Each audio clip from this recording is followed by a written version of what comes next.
Okay, okay, okay. Okay, okay, okay. Okay, okay, okay. Okay, okay, okay. When they talk about me, they say I be tripping. Yeah. What they say about me doesn't make me mad. No. I think they hating cause they see me when I'm ballin'. Yeah. Man, I can't help it that they really doing bad. No. Okay, alright, it's sick. Okay, you're right, I'm rich. Okay, alright, I grind. Okay, you're right, for mine. I'm in that 760 leaning when I'm stunting. I blow 50 G's, I mean with ease like this is nothing. Please don't interrupt me when I'm talking to my jeweler. He's putting them diamonds all over my Frank Mueller. Me, I get busy, I put that work in if it's worth it. Come through, hit you up, I make a crime scene perfect. Talk about me all the time behind my back. They don't talk about me in my face because I'm strapped. See me in the club, I got that Henny in that yak. A couple cups of that and I just don't know how to act. By the second bottle, that's when I just get the buzzing. I say I run New York and ain't nobody saying nothing. Okay. When they talk about me, they say I be tripping. Yeah. What they say about me doesn't make me mad. No. I think they hating cause they see me when I'm ballin'. Yeah. Man, I can't help it that they really doing bad. No. Okay, alright, it's sick. Okay, you're right, I'm rich. Okay, alright, I grind. Okay, you're right, for mine. I blew 100 G's on my in Miami. They think I'm the sweetest thing invented since candy. Me, I catch amnesia when you ask me about the shawty. I don't even know my name, switching lanes in my Bugatti. I ain't crazy bitches like me cause I'm paid. They want me LeBron, Kobe, or Dwayne Wade. When I say I'm ballin', I'm not talking about a ball. I'm talking about Tiffany Ghost Stones out the mall. They can hate all they want, but they know they like this. Me, I'm like that painting on the wall, baby, I'm priceless. You can come and work me over, baby, on the night shift. Catch me on the night shift. See how freaky I Okay. When they talk about me, they say I be tripping. Yeah. What they say about me doesn't make me mad. No. I think they hating cause they see me when I'm ballin'. Yeah. Man, I can't help it that they really doing bad. No. Okay, alright, it's sick. Okay, you're right, I'm rich. Okay, alright, I grind. Okay, you're right, for mine. Okay. Show you right. Okay. You know you're right. Okay, alright, okay, you're right.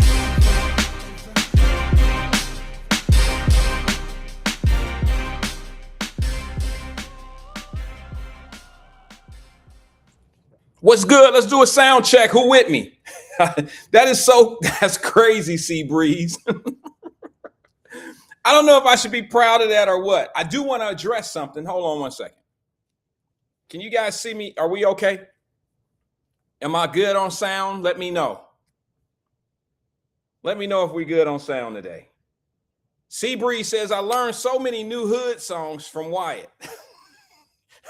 I was a DJ. I got a lot of songs that never hit albums, that not being one of them. I have a lot of different beats and different songs that I used to do little different mixes on and just all type of little different stuff. So I am a music guy. Thank you, Donna. Thank you, Auntie. She said, Mike sounds nice. Rod says crisp and clear.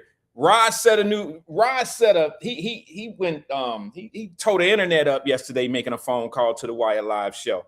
That one right there, bro. I have to say so far is the call of the year.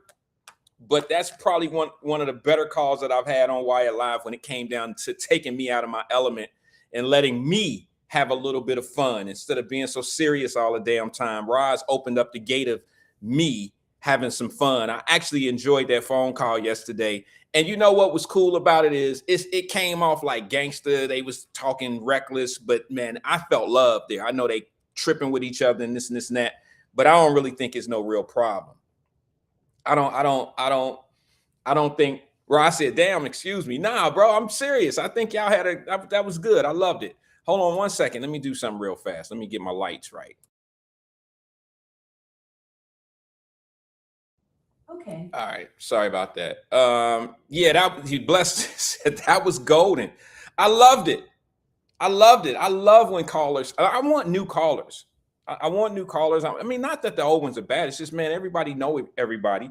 We need more different, different interactions. We need more people calling and talking. A lot of people watch the program. They watch us have our conversations, but a lot of people don't call and engage. Let me try to fix this, guys. This is driving me bananas. Yeah, they don't call and engage, but it's all love. It's all love. I don't really have much today. I know today is not going to be a 3-hour day. I don't think today going to be a 3-hour day, guys. All I can tell you is I'm a little burned out today. But listen, let me just say that. What up, Tony? Let me say this to you guys. There we go. Who was that said that? Give me 1 second. Let me go back and see who said. I want to remember. My mind is a little tore up today. Someone said I learned. Okay, it was Sea Breeze. He said, I learned so many new hood songs from Wyatt. That's Sea Breeze over on YouTube. All right, listen, I want to address something. And I don't remember who it was, so I don't want to put a name on it. But if the person is here already, I got my suspicions of who it was. I just don't want to say that person's name if it wasn't them. I don't want to say their name if it wasn't them. But yesterday when I closed out the show, I played a song. Let me see. What did I play? Oh yeah, I played this song right here. Let me see if I can find it. I know I can find it. Just give me a second to find it. I played a song yesterday that closed us out, and somebody made a comment. Someone made a comment. Let me just play the song real fast so you can hear. This is how when I was a little boy, like when I was a young man growing up, this is why I got in fights a lot, because I would be around a lot of people who would say certain things out loud and they don't really they may not have researched, we was young. We didn't know. But I would go look, or I would try to find out what we talking about, or I would try to get in, have some type of information before I get into these conversations with people, whether it's about sports on the basketball court, whatever. But when I used to hear my friends say things, and I knew they were wrong, it took me a little bit of time. My grandmother and my pastor at church back in the day, and Mr. What's his name? Mr. Kelly, these guys used to have to pull me to the side and say, hey, Wyatt, you don't always have to correct people, man. You don't always have to be right. When people say things, it's okay for them to be right in their space. Even if they talking to you and they trying to prove you how right they are, sometimes just let them be right. You don't have to correct everybody. I had a problem correcting people when I was a young man, when I was a young guy, not a young man, but a younger guy. My friends would be talking about things and talking about stuff, and they were brainwashed into certain things, and their mamas taught them something and said something to them, and it wouldn't be right. And I have to come back and I have to say something to them like, bro, that ain't right. That ain't how it worked. That ain't what's going on. And so I had this reputation amongst my little, my friends of being Mr. Know-it-all. Because I would correct bullshit. And then they would get even further mad at me when I proved them to be wrong. Has anybody ever lived like that? Have you ever been around people where, you're not trying to be rude or nasty, but if they tell you something, like something happening, and you know the truth and you'll say something, it's not even your opinion. You're speaking facts. You're telling them something factual. And they steady talking about what they heard from some third party, fourth party, fifth, sixth, seventh party type stuff. And you sitting there telling them like, no, that's not what happened, or no, that's not how it goes. And then at the end of the day, you come off as being a Mr. Know-it-all or a Miss Know-it-all. They think he know everything. They think they know everything. No, I just know the truth about what you're talking about. You're talking about some bull crap. You're telling us some bullshit. You know what I'm saying? And you spreading it amongst us in the little community. And now we going to run off and believe what you want everybody to believe, some bullshit because it's fun or funny or, you know what I'm saying? And I'm like, no, that's not the truth. That's what you're talking about is not real. Well, all that being said, And I went a long way to make this point. Yesterday, someone had a criticism of my outro music. You know what I'm saying? With my outro music. And I'm not saying they had a problem with me, and they didn't have a problem. I mean, it ain't like, oh, I'm gonna stop watching this show. He got that cussing going on in the music. But somebody made a comment from this song right here. Okay. I want y'all to listen to this song. You heard how I came in today. All right. You know how I came in today. The intro music. Yesterday's outro music was this right here. Check it out.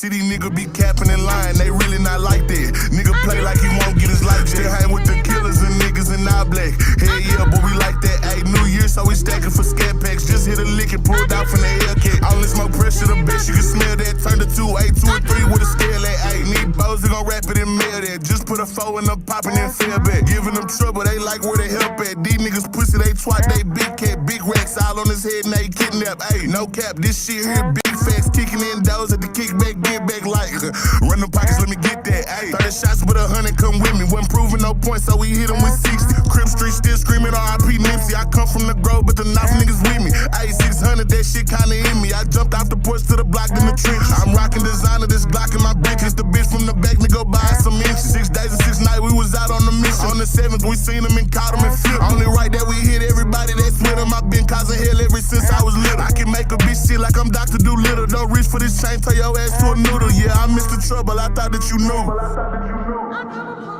Bitch.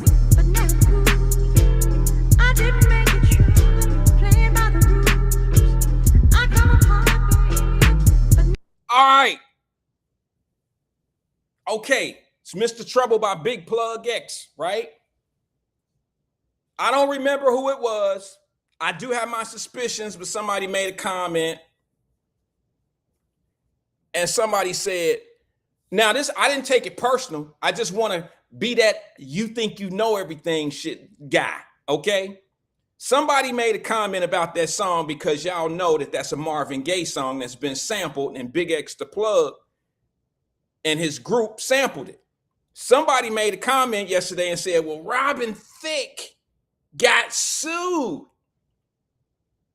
for playing that song in his using that song. He got sued, and they let this guy, the Marvin Gaye family, let this guy take that song. Now, see, I ain't mad at the comment, but I just want y'all to understand I'm about to be the Mr. Know-It-All guy again. There is a huge difference between somebody allowing you to use a song and you just using it without permission. Robin Thicke and his production team got sued for using the music without permission. That's against the law. Big X the Plug and his production team got permission to use the sample. Matter of fact, they actually use a hell of a lot more of the song, of the Marvin Gaye song, than Robin Thicke did.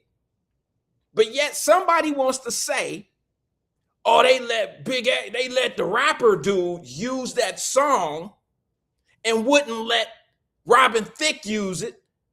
And they sued Robin Thicke. Well, Robin Thicke is the crook. The rapper dude did it the right way. He went through publishing.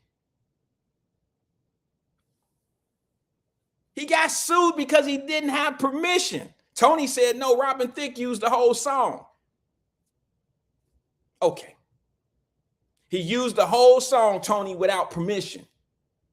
He got sued because he didn't clear it. You feel me? But yet the rapper dude go in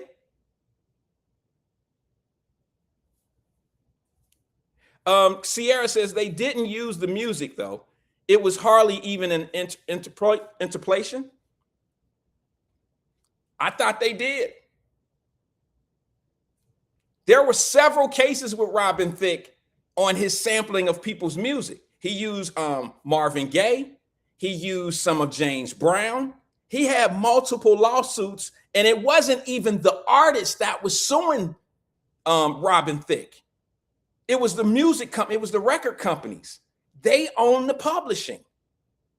It wasn't Marvin Gaye. Well, Marvin Gaye's family was involved in one of the songs. I do remember that because they had publishing. I'm talking about the other artists. It's like I'm trying to think of who the artist was who's just sued. I'm trying to think of who it was. I think it was J. Cole. J. Cole and someone, I can't think of who it was. They didn't clear the music and they just did an interview together. I don't remember who it was. I'll get back on that. Okay, actually, it was Pharrell and Robin Thicke. Pharrell was the producer. All I'm saying to you is be careful how we attack these subjects because, you know, like to say like they allowed him to use it, but then they, you know, the better song with Robin Thicke, you know, they sued him for using it, but then they let him know. They didn't let Big X the Plug use the song. They made money off of it. He cleared it through the publishing company, which cleared it through whoever holds their publishing. It was cleared. So we got to get off of that. You know, they got to get off of that. You know, he let them, yeah, all that. What's good with everybody today? I just had to say something about that because it was like the last thing that was said on the closeout yesterday. Cameron and J. Cole, somebody be on it. Damn, Jack, you be on it, bro. That's right. It was Cameron and J. Cole.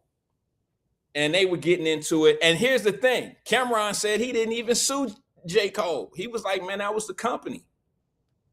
But my name is on it, so I had to, you know, I was just riding with what it was.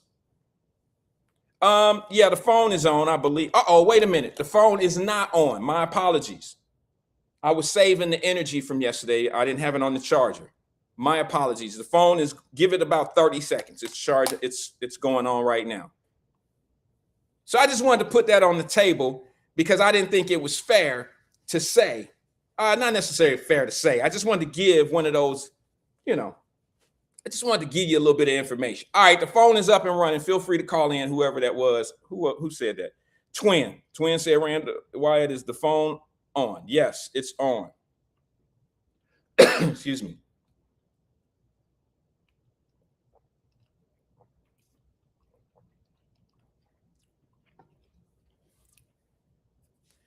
Twins, what was that, bro? Actually, it was Pharrell. Okay, I said that one already. Is the phone? Yes, it's on. All right. Wyatt, Twin said, Wyatt, new guest trying to call in. That's my apologies. Feel free to call in now, or whoever it is, have them give me a call. I don't, you know. Jerica says a more recent one was Isaac Hayes' family suing Trump. I didn't even hear about that one. Sierra says I was speaking technicality on the quality of each the song. I was being intentionally hyped. I'm sorry, Sierra. I didn't want to say your name.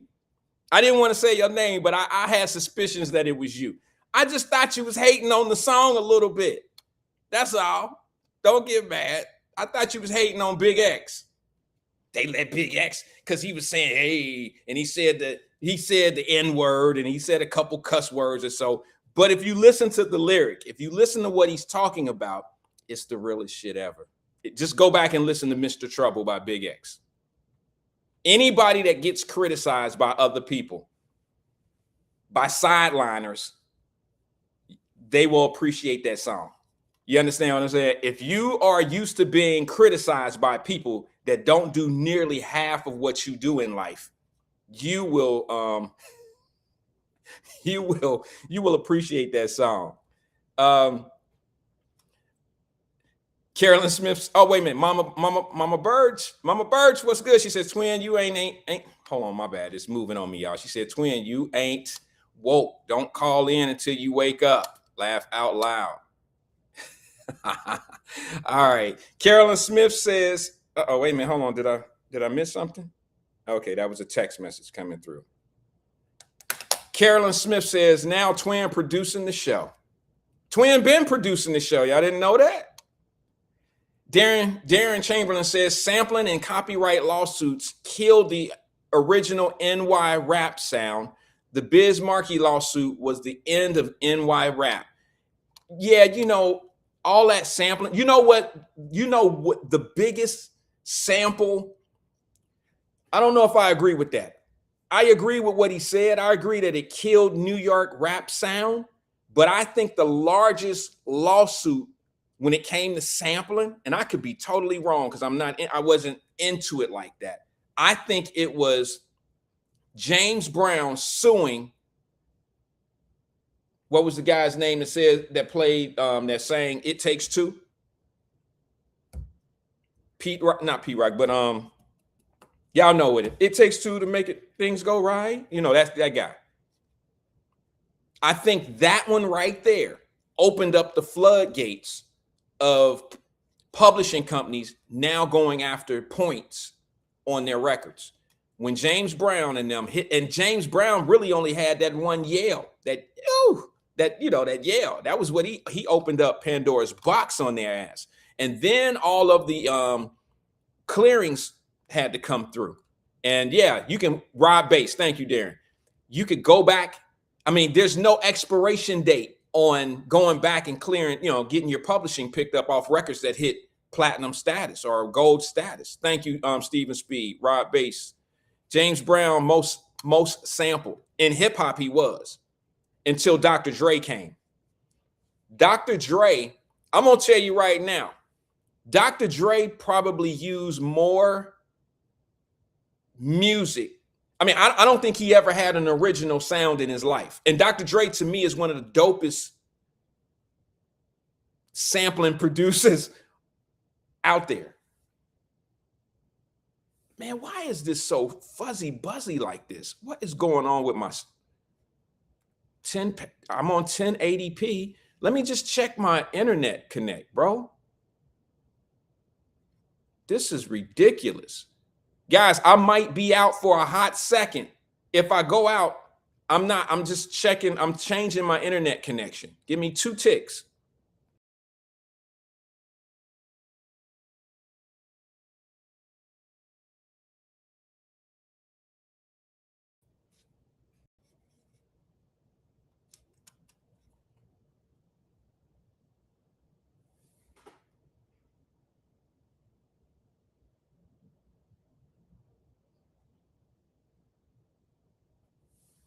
Okay, are we back? This is just horrible. Are we back?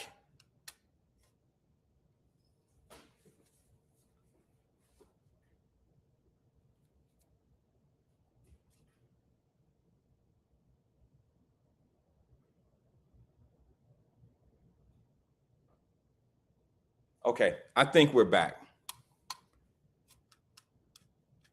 Okay, says yes. I lost my chat. Damn, I knew I shouldn't have done that.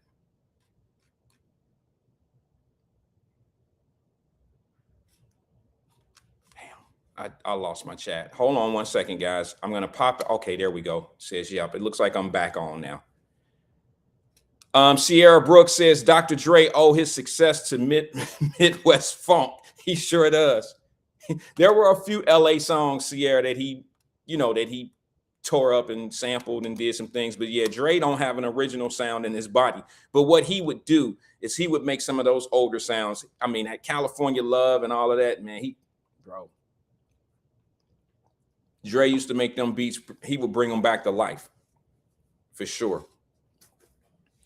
R. Kelly can go to the Isley Brothers and thank them for a lot of his success.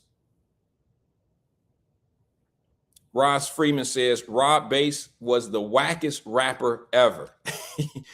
I don't know. I'd put him in my top 5 as the weakest. He wasn't the weakest.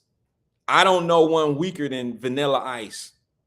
I don't know. I did not like Vanilla Ice at all. It wasn't because, well, it had a lot to do because he was white. Not because he was white, but it was because he was white trying to act black. I mean, I have to be honest. I'm just being honest. If you listen, and I had every reason to feel that way. If you listen to the guy, Vanilla Ice today, who is actually a successful entrepreneur, he owns a lot of properties. He's a land developer. He's a very smart guy. And my suspicions were right about him. My suspicions were very right about him. He was not that word to your mother, all that old type. He was not that guy. He was pretending, you know what I mean? He was pretending to be cool. He was pretending to be down. He was pretending to be, from the streets and all that old stuff. That used to burn me up. I hated Vanilla Ice. I hated him. He could have been like MC Hammer. MC Hammer is from Oakland. MC Hammer is really from the streets, but you could never tell. MC Hammer just became an artist, and he was just the artist. He was a dance dude. He was a play in the club dance dude. He was never a tough guy. But MC Hammer was a monster. Like, he really from the streets, and he had a lot of street connections, but he never really was about that type of life. And that's how you should be. What's the point? And if you got $1 million, why are you going to a crap game on John Street, on Lynn Street? Why are you going to take $5,000 to a crap game and everybody holding $100? You deserve to lose your $5,000. You deserve to lose that. Let me go to the phone lines before we get started today. Good afternoon, caller. This is Wyatt. Who am I speaking with? Hey, man, you good as hell. He said, why you going to bring 5,000 to the dice game and everybody got see, this is a great podcast. You know, that was hilarious. This CK. I've seen people do that, though, bro. That's funny, though, because it's so true. But only a cat from Cincinnati like you. That's why we love your shit, man. Your shit is popping. That's the first thing you said when I got on here. Well, I've said a lot today, but I appreciate it. I guess I appreciate you appreciating it. Hell yeah, man. You had to call, man. You know I'm going to always support the thing. I see you in your polo, you know what I mean? Yeah. I see you when you was coming on, had your suit. I say, look out, he got the suit. But hey, man, look, I'm out here doing good. My adversary, I want to talk to you about this. Your adversaries, right? Have you had people like harass you at work that like was jealous of you type stuff? Have I? It's probably been a few. Yeah, I think everybody's faced that, CK, to be honest with you, brother. Okay. You mean like jealous of you in what kind of way?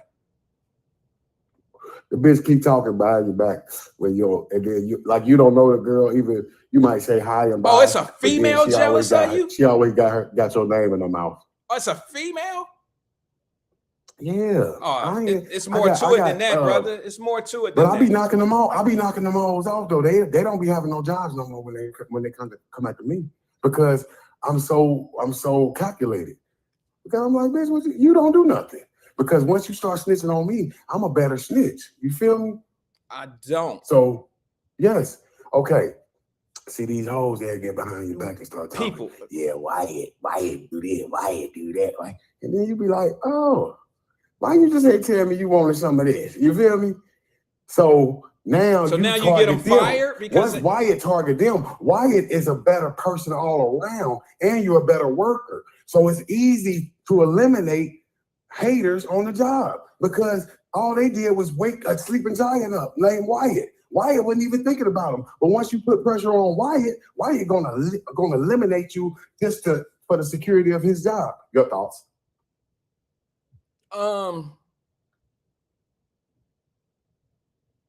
Oh man, I don't have thoughts on that. I mean, I don't know why a female would hate on you at work. What is this female jealous of you? I don't get that. I don't get. I've never had a female. I shouldn't say I've never had a female jealous of me, because that. Oh, you never had a female hate on you? I've never what? You never had a female hate on you in the professional setting? Hell yeah. But I've never let it bother me. And then these hoes, some of these. Stop calling them hoes. Why are you calling them hoes? They is hoes. I mean, I look at her. Okay, you're right. Let me explain the hoes part. I look at her, right? when you harassing me, I'm thinking, damn, you must want to fuck, but you just don't know how to express it. It's like a little girl or something. So I think they like mentally challenged. So that's how they kind of flirt. Like, look at Wyatt. He think he all that wearing them damn suits. See, like Pam and Martin. It'd be a little bit of that, sir. So I'm calling him a hoe because, damn, that's why you just don't be like, I wouldn't call her a hoe. She was like, hey, would you like to get a cup of coffee sometime? But I'm thinking, this is how you make your relationships? Because how other way can I express you got my name in your mouth? Why is Wyatt name in your fucking mouth? Do you wanna sleep with Wyatt? Why are you talking about him? Why he's not, and why are you talking about him when he's not present? Don't that sound like attraction? No, not all the time. But I will say sometimes it is that. I mean, you don't even talk to the bitch and she got your name in her mouth. You tell her she don't want to fuck. So derogatory. You don't. What is the? Let me ask you a quick question, bro. Are you still with that one woman? Oh yeah, that's my heart. It's her birthday weekend, man. We might go there. It don't sound like you in love. No. No, what I'm saying to you is, I can tell people that are happy. Like, and I'm not trying to be disrespectful. Happy. I'm not saying you're not happy, but it don't sound like it. It sounds like that you like. Most people that are happy tend to express things a little bit different, even when they describing other people. Like, I'm just saying, not negative. No, this is. So you don't mean bitch. See, I'm telling you, when you hear the vulgar names, that's the trauma that has came to me. That's the harassment.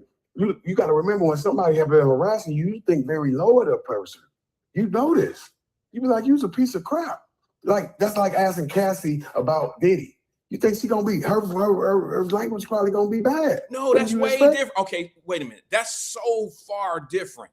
Cassie, no, it's not. Stop doing that. No, it's the same exact thing. Harassment is harassment, sir. So wait a minute. So you're suggesting that what Cassidy went through with Diddy is the same thing you going through at your job with people that's hating on you. That's the same thing. Let me explain.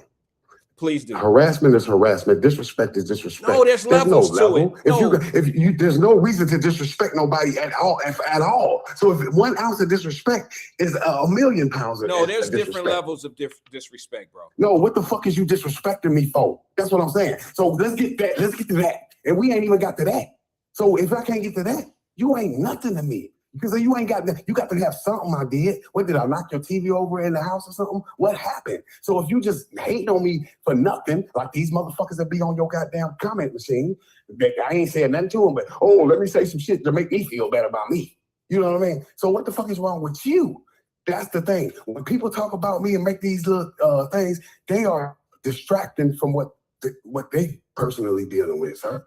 I'm so confused because I don't think anybody that really wants to get at you or really wants to be with you or kind of hinting that they like you a little bit, I don't think they cause that much trauma and stress in your life. I think the little girl, you know how little boys were. I had a little girl that I used to chase when I was in the Fay apartments. Like I would do things by messing with her on the bus, tapping her on the shoulder and looking away. I would do things that was probably distracting and it probably got on her nerve, but it was just to draw attention. I was never trying to do something to her that'll make her hate me. You know what I'm saying? I'm never going to go tell the police that her, I'm never going to tell or snitch on her. Because you're a man, you're not a female. I don't think but a woman would take that. When you see the thin line between love and hate, what's going on with you? Don't play crazy. You've seen that. It's based on real life events. Exactly. And that movie I'm so familiar with. And the reason why I know that it's so far off of what you're talking about is Martin Lawrence was playing with that woman's emotions. He literally damaged that woman where she was already cracked. And that's what made her go to those extremes. She was already hurt and destroyed by previous relationships. And he went in and lied and pretended that he would never be that way. And he did it with bad intentions. Okay. And CK didn't know this woman and she kept his name in his mouth. So there's no nothing. So why? Okay, we got a reason she did that. We have no reason that the fat girl at the job is hating on. We don't have that. All we have is her observing Wyatt every day in his nice suits, his nice gear, shoes and attire. When she sees that, she always talking behind his back. And you know this happened. Don't play like, oh, that doesn't happen. Yes, it happens. it happens, bro. But it doesn't. It does not happen to the extreme of people getting fired. I've never. That's what it's about. I'm saying I'm that nigga that motherfuckers try to get fired. And okay, I've been there 18 I don't think. Now, how many motherfuckers got fired trying to fire me? Because they wouldn't listen. Because they wouldn't shut the fuck. I say, look, nigga, just mind your business. Do your fucking job. Don't look at me. I don't exist. But you get obsessed with me, that's gonna cost you your job. Because when I come after you, you ain't gonna be able to handle the pressure I apply. You see my intellect. You know how I talk. You know my emotional shit. I can manipulate your ass out of a job. I ain't that. I can get a bitch fired. You feel me? So try your shit. Reason why I survive, because people play. They like to let me know. Instead of coming up and pulling the trigger and blow my fucking head off, they like to let me know. I'm coming for you. You gonna die. I'm like, oh, okay. Well, you gonna die. That's the only reason I got survival skills, Mr. Wyatt. I'm here. You got that. When they come after you, you have to eliminate the threat, sir. This is your job. You have nothing. You don't devalue how valuable your job is, sir. Without that, you can't pay your rent. You do understand, don't you? No, I don't. Hold on. Why do you play so good? If a bitch is trying to get you fired, that means she wants to eliminate. She wants you to do bad in life. Oh my she really God! wants you But dead. that's not someone that likes you, CK. I don't understand where you're coming from. We might need to work on this another day. I'm lost. I don't know how is it lost, because man? I've never dealt with so understanding of everything you say, and then you so lost to everything. Because what I'm saying, you just playing like you. I'm saying, I just put it. I prove perfectly. Wyatt is at work. He's not doing nothing. This woman is harassing him. What the fuck? So now you want the victim to fucking explain this bitch? So now listen to you. You acting like, oh, I understand. I just explained it clear. So what you want to blame Wyatt because this bitch harassing him? That's what I mean. You saying, well, what did you do? I didn't do shit. The bitch ain't shit. That's what I'm trying to tell you. And you work with bitches that ain't shit. But for some reason, now you acting like, oh, I don't know what you're talking about. People don't act like that. Nigga, this Cincinnati. Everybody fucking hates your ass. Let me ask you something, CK. What type of business is this where all this shit is going on like that? Don't tell me y'all back there frying fish and chicken and shit and you going through all this type of stuff. Don't tell me that. It's where the women work at. That's all I'm gonna say. Because you know these motherfuckers on here. I got to ask you that, man, because it does matter to me, like where all this is going down at. Because this shit sound crazy. I don't know. Can I give you my? Can I just say what I got to say and just so you'll understand? And then I got to go. I don't understand. I love what you got to say, man. That's why I call. Okay. All right. Well, here it is.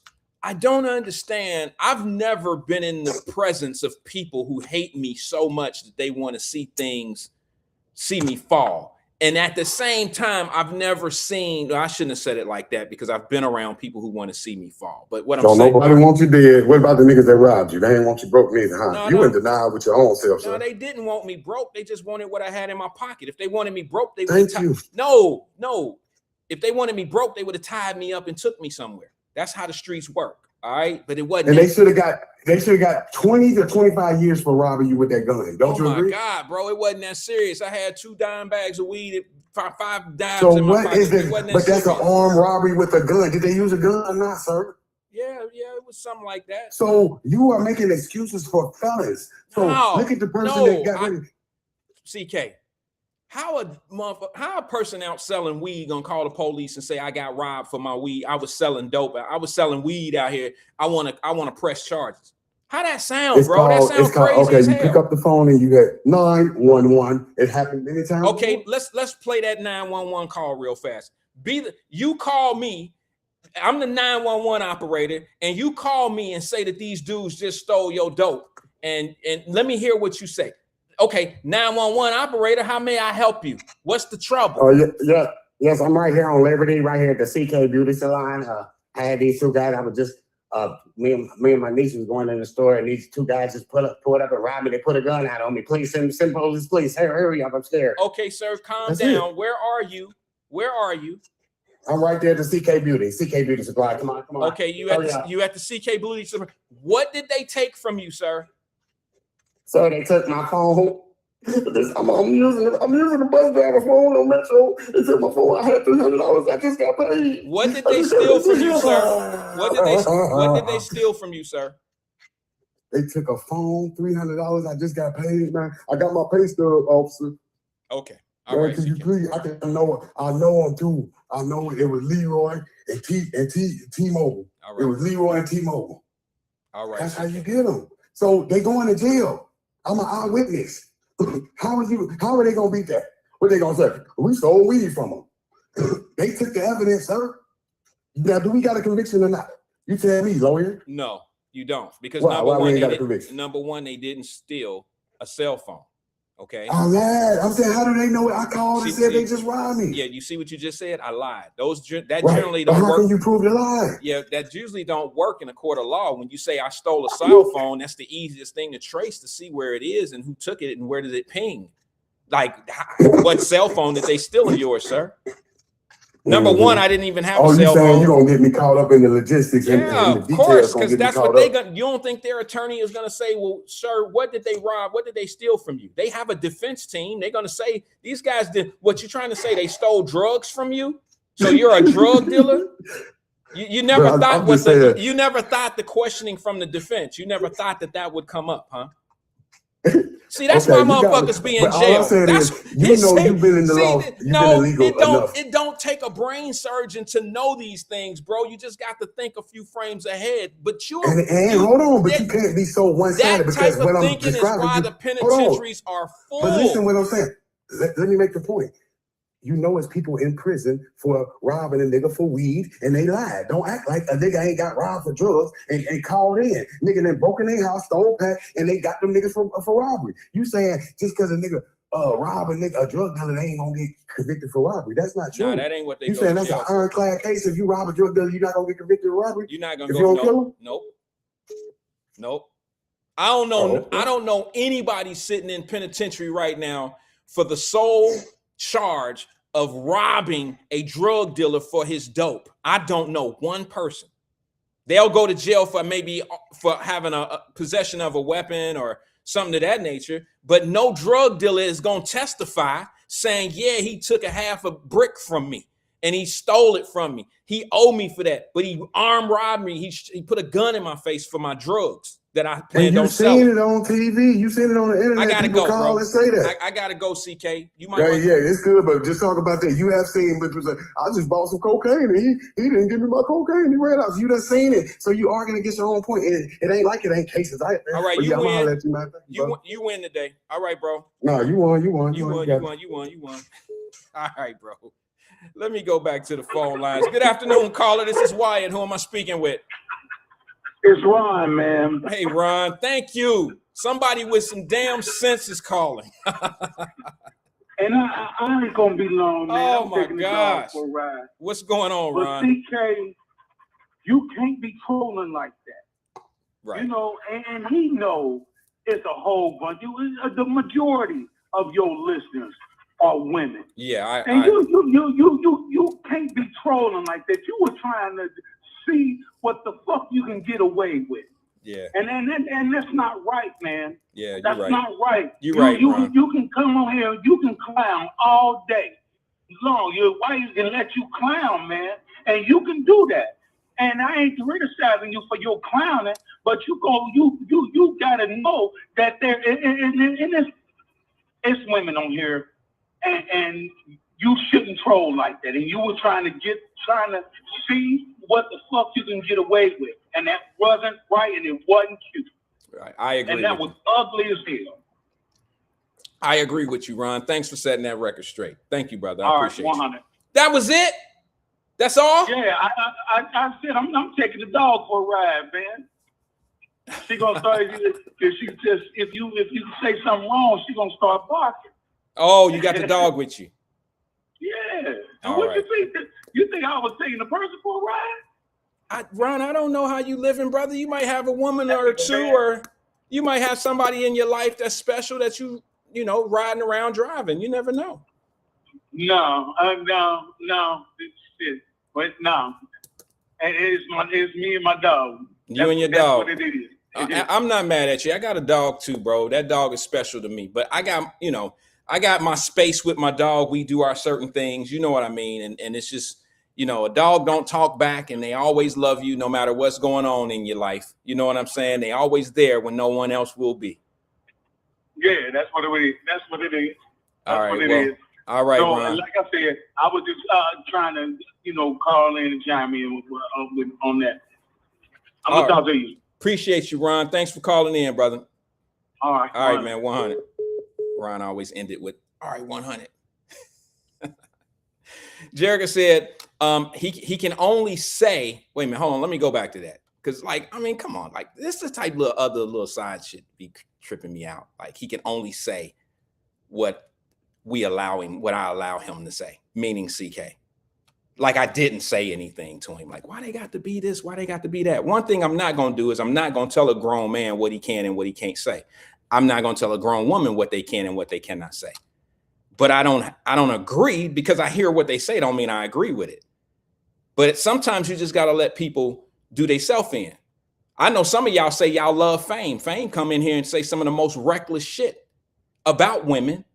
And it's funny that sometimes you have to eat crow because you think Fame about to come in and go in on me. So you love him for that. But then when he go down on the girls, on the women, and the black women, and the fat black women, and the women, and the black women, black, they don't know how to this, and fat old black women, then you don't love him no more. So now you eating crow because you throw hearts in the sky for Fame, because Fame coming in on me.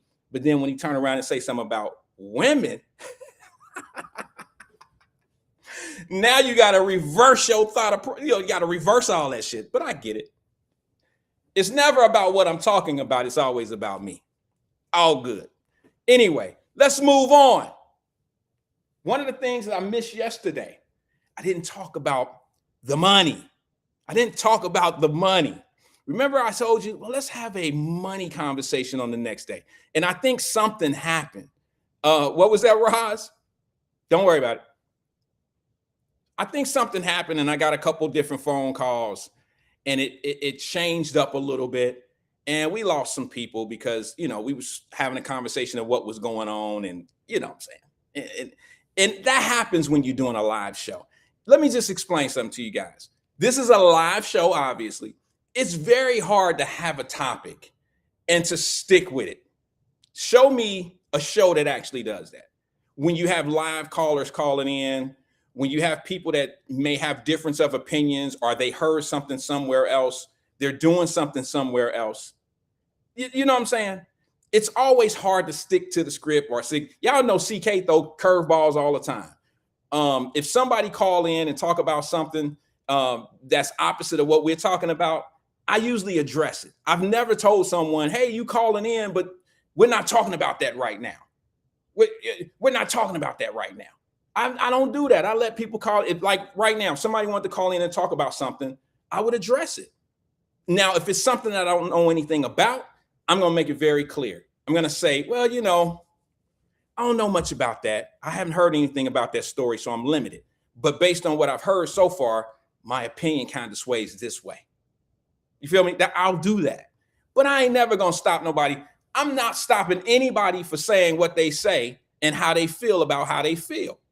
It's just not that type of party. And I've always told y'all, I'm not going to tell somebody how they need to feel or how they need to say what they say. Now I'll ask CK, why they got to be bitches? Why they got to be hoes? What's wrong with you? And if that's not good enough for you, or if that's not good enough for whoever hearing this, I'm sorry about that. Have a problem with CK. Don't have a problem with me. It ain't me calling women bitches and hoes. And I can't stop it coming out of anybody's mouth. Bottom line. I mean, CK has to be going through something right now. Think about that. Nobody that really, I shouldn't say no one. I don't know men. And I don't want to make it sound like I'm attacking CK. I don't know men who are respectful, who has a respectable relationship and love a woman. I don't know any of them that disrespect women out here. Most men, you can tell a happy man by the way he deals with other women, like women out on the street. You can tell a man that's been raised well around women. And it's usually a man that taught him these tactics. I mean, I'm still the type of guy who, I just did it today. I was downtown in our city, and as I was walking, I waited a couple minutes for a young lady to come up, and she had, a couple bags or whatever. She was behind me, and I waited a couple minutes, just not a couple minutes, but 30 seconds or so. I waited and held the door for her. Men don't hold the door for women these days. They don't go around and open the car door for women. They don't they don't wait for the woman to sit down at the dinner table. Like if they go out to eat or something, they don't do stuff like that. There's a lot of traditional things that I adopted and that I still do as a man because I understand. I mean, there's just a respect factor. And I can gauge men by their interactions with women of how much they respect women. Now, what I'm not going to do is I'm not going to get into a fight with another man with how he dealing with women. That's how he deal with women. I'm not about to be fighting a dude unless he doing something to someone I love. But I'm very seldom jumping somebody else's fight. I just don't do that because everybody, I got this story, if you don't mind. Anybody want to hear the story? It's not very long.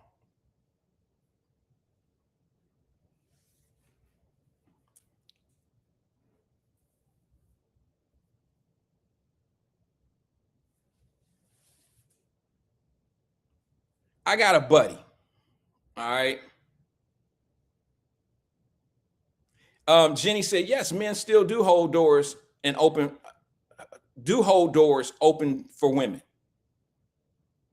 I didn't say no men. I know, Jenny, I'm not the only man that does that. You know what I'm saying? I'm just saying, if you look at the younger generation, if you look at men, and I'm talking 30 years old, 35 on down, they don't really do stuff like that. The old school, how men deal with women, and that respect, it's just a whole different thing these days. It's just different. You don't see it. You could never get away in my day of a respectful man calling women bitches and hoes. It's just not something that men that had respect for women did. But nowadays, these young girls like being called bitches. They call each other bitches. They call each other hoes, and it's an endearment. It's almost like the N-word to them, and I don't get it.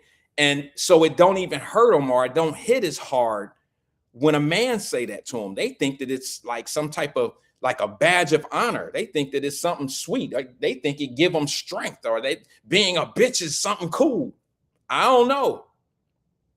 So I don't know. Maybe our music has a lot to do with how they see things in today's society. I don't know, bro, but I'd rather not. I haven't called a woman a bitch, and I can't even remember the last time I have. If I even, in my mind, there ain't a man on this platform shit. There ain't a man alive that ain't said, oh, that bitch, in his mind. You know what I'm saying? They ain't never. But to say it to someone's face, to say it to a lady's face, that's very disrespectful. And I can't think of any time that I've said it. I may have said it to the one white girl that spit at me. Yeah, I remember that. I did. I was like, oh, bitch. Yeah, I remember that. And I don't care who disagrees with me saying that. I was a young man, but that was some real, Andre, that was some really bad, that was some nasty shit that they did. Sorry, I missed that call. Feel free to call back. They were calling when I was on the phone with Ron. Ron Dula, I do miss you, bro. Ron says, I'm not in his mind, but I think he was just doing that to be disrespectful. Yeah, most people are. Yeah, makes sense to me, Ron. Most people are. That's the whole intent. But here's the other thing. I think that some people just talk that way. Some people talk that way without the intent of being disrespectful. It is a disrespect, but I don't think it's a personal attack. Do you think that these girls who call each other bitches out here, do you really think that they're saying that stuff back and forth to each other they're laughing and playing and hanging out with one another. Oh, bitch, get off the stage and all that. They're not fighting. They're using it as words of endowment. You know what I'm saying? Like they adore one another. I don't get it, bro. I don't get it. I mean, you know, maybe that's just us being old. I don't know. Ron says we do it amongst men ourselves, but we don't do it intentionally in front of women to be disrespectful. I guess, bro. I guess. I mean, I don't. Yeah, I mean, I don't really hang with dudes and we talk and refer to women as bitches and hoes. I don't have them type of circles. I don't really hang around guys that reference women as bitches and hoes, to be honest with you. That doesn't mean that I don't hear it. It's just not coming from my circle. What was that? Darren says, I plan on saying in the 3 women in the comments. Oh, wait a minute. Hold on. It moved on me. Darren says, I plan on saying it to 3 women in the comments when I say they asses. I don't know what that is. I don't know what that is. All right.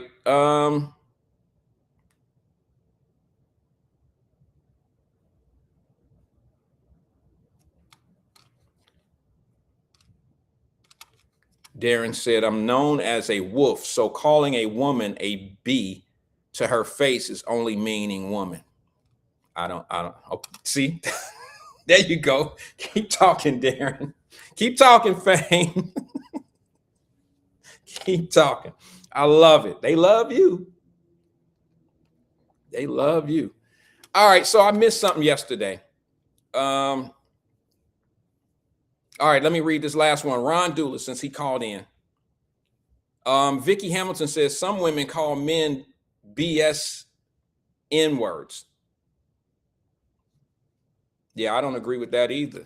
You feel me? I mean, you know, I know where they coming from, but I don't agree with it.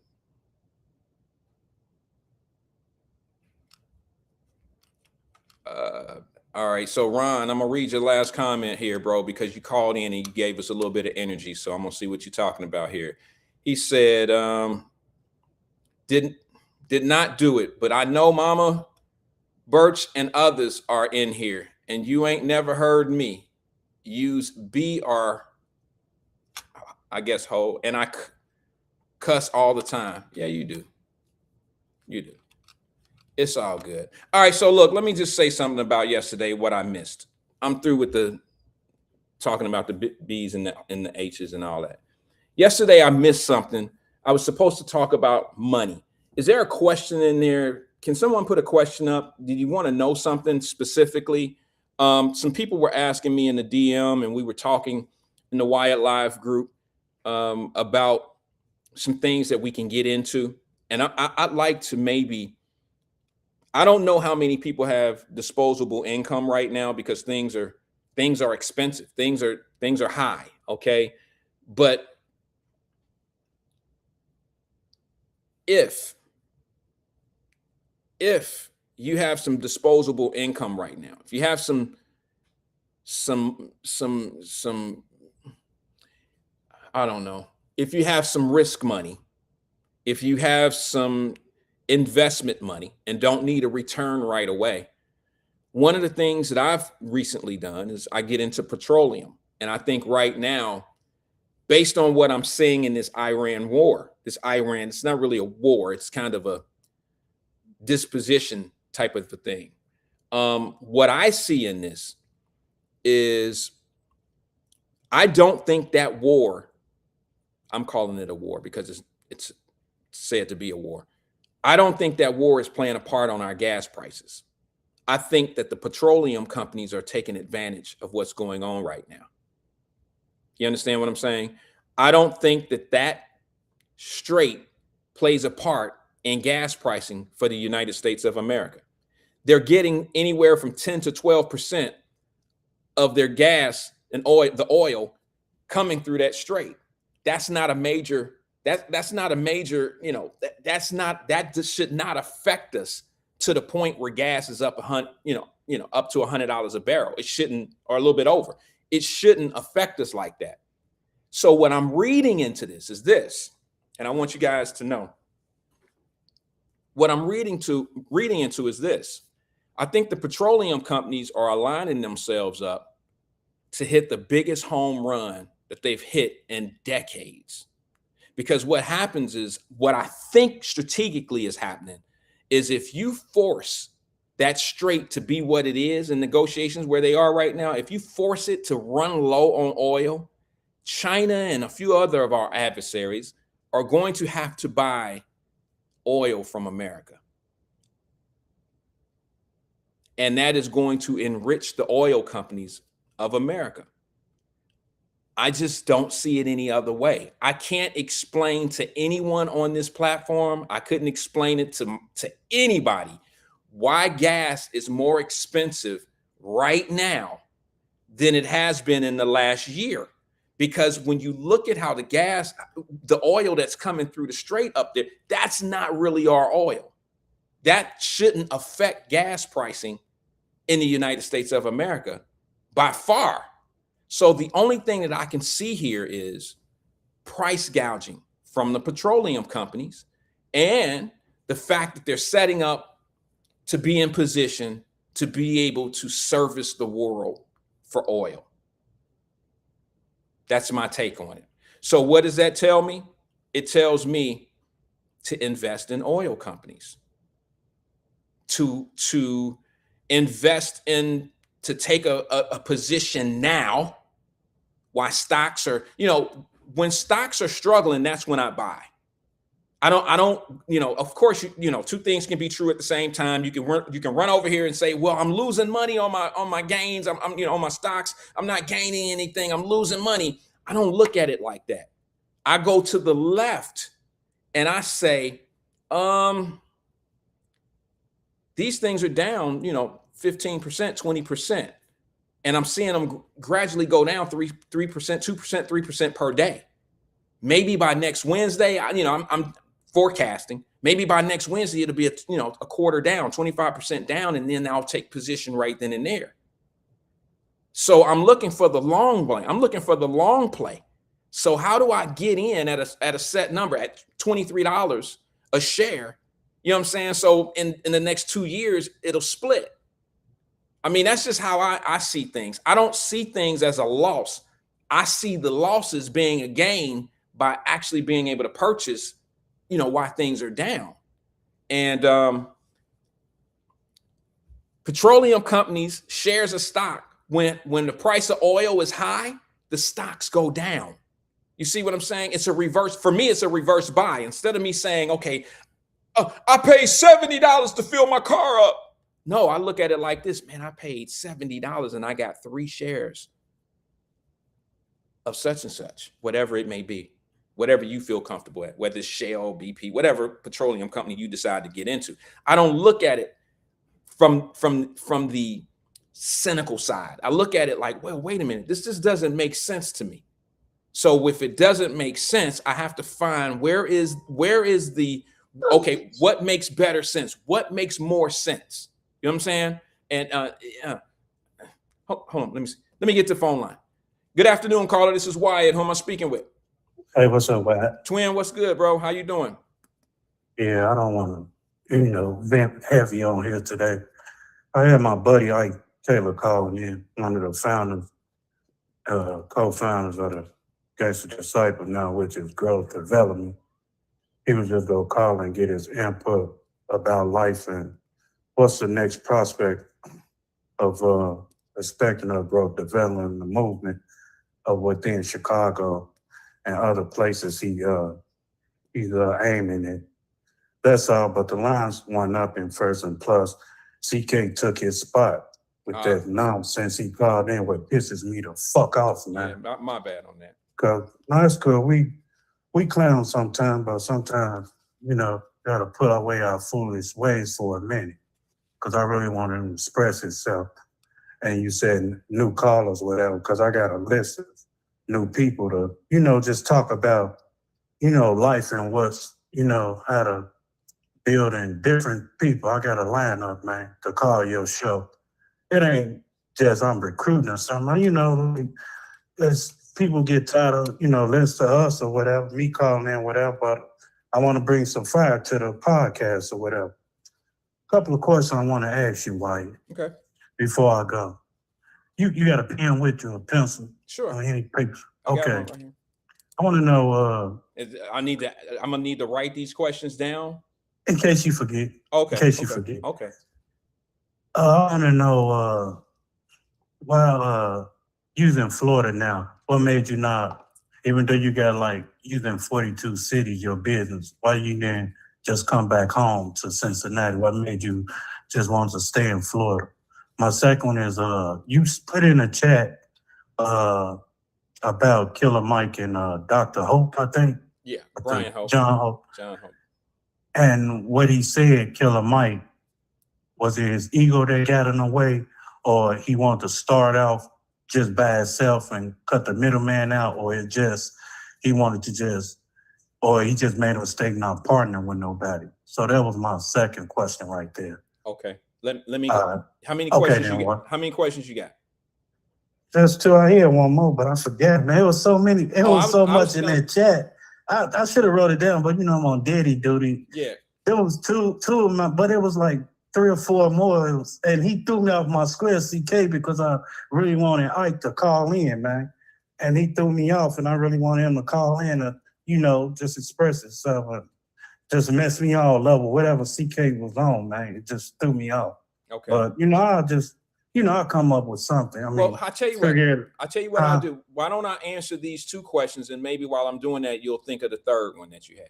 How about that? I gotta go back in the Wyatt lab because there was a lot, so much. Oh, Wyatt, yeah, this is the third one. Okay. Wyatt, on that transcript you sent about the guy that was locked up. Okay. Remember early? Yeah. Man, so 10%, I saw, if I'm correct, 10% on there, I saw one 5,000, one 2,000. Man, it's a systematic problem, ain't it, man? I've been telling you that. Man, the stuff he get, the cases he got built on him. Yeah. I'm like, man, you should have been thrown underneath the jail, and you gonna let this Vic out? Twin. Yo, judges. Okay. No. What I want to do is everybody's that's watching right now is not part of Wyatt Live Messenger Group. So I want to try to give them an idea of what you're talking about.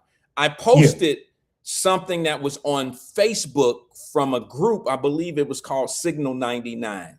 Yeah. Is that where it was from? Okay. And in that posting, it had a breakdown of someone who would, can I go back one more second real fast, Twin, so I can kind of set this up the right way? Hey, one more. Oh, yeah.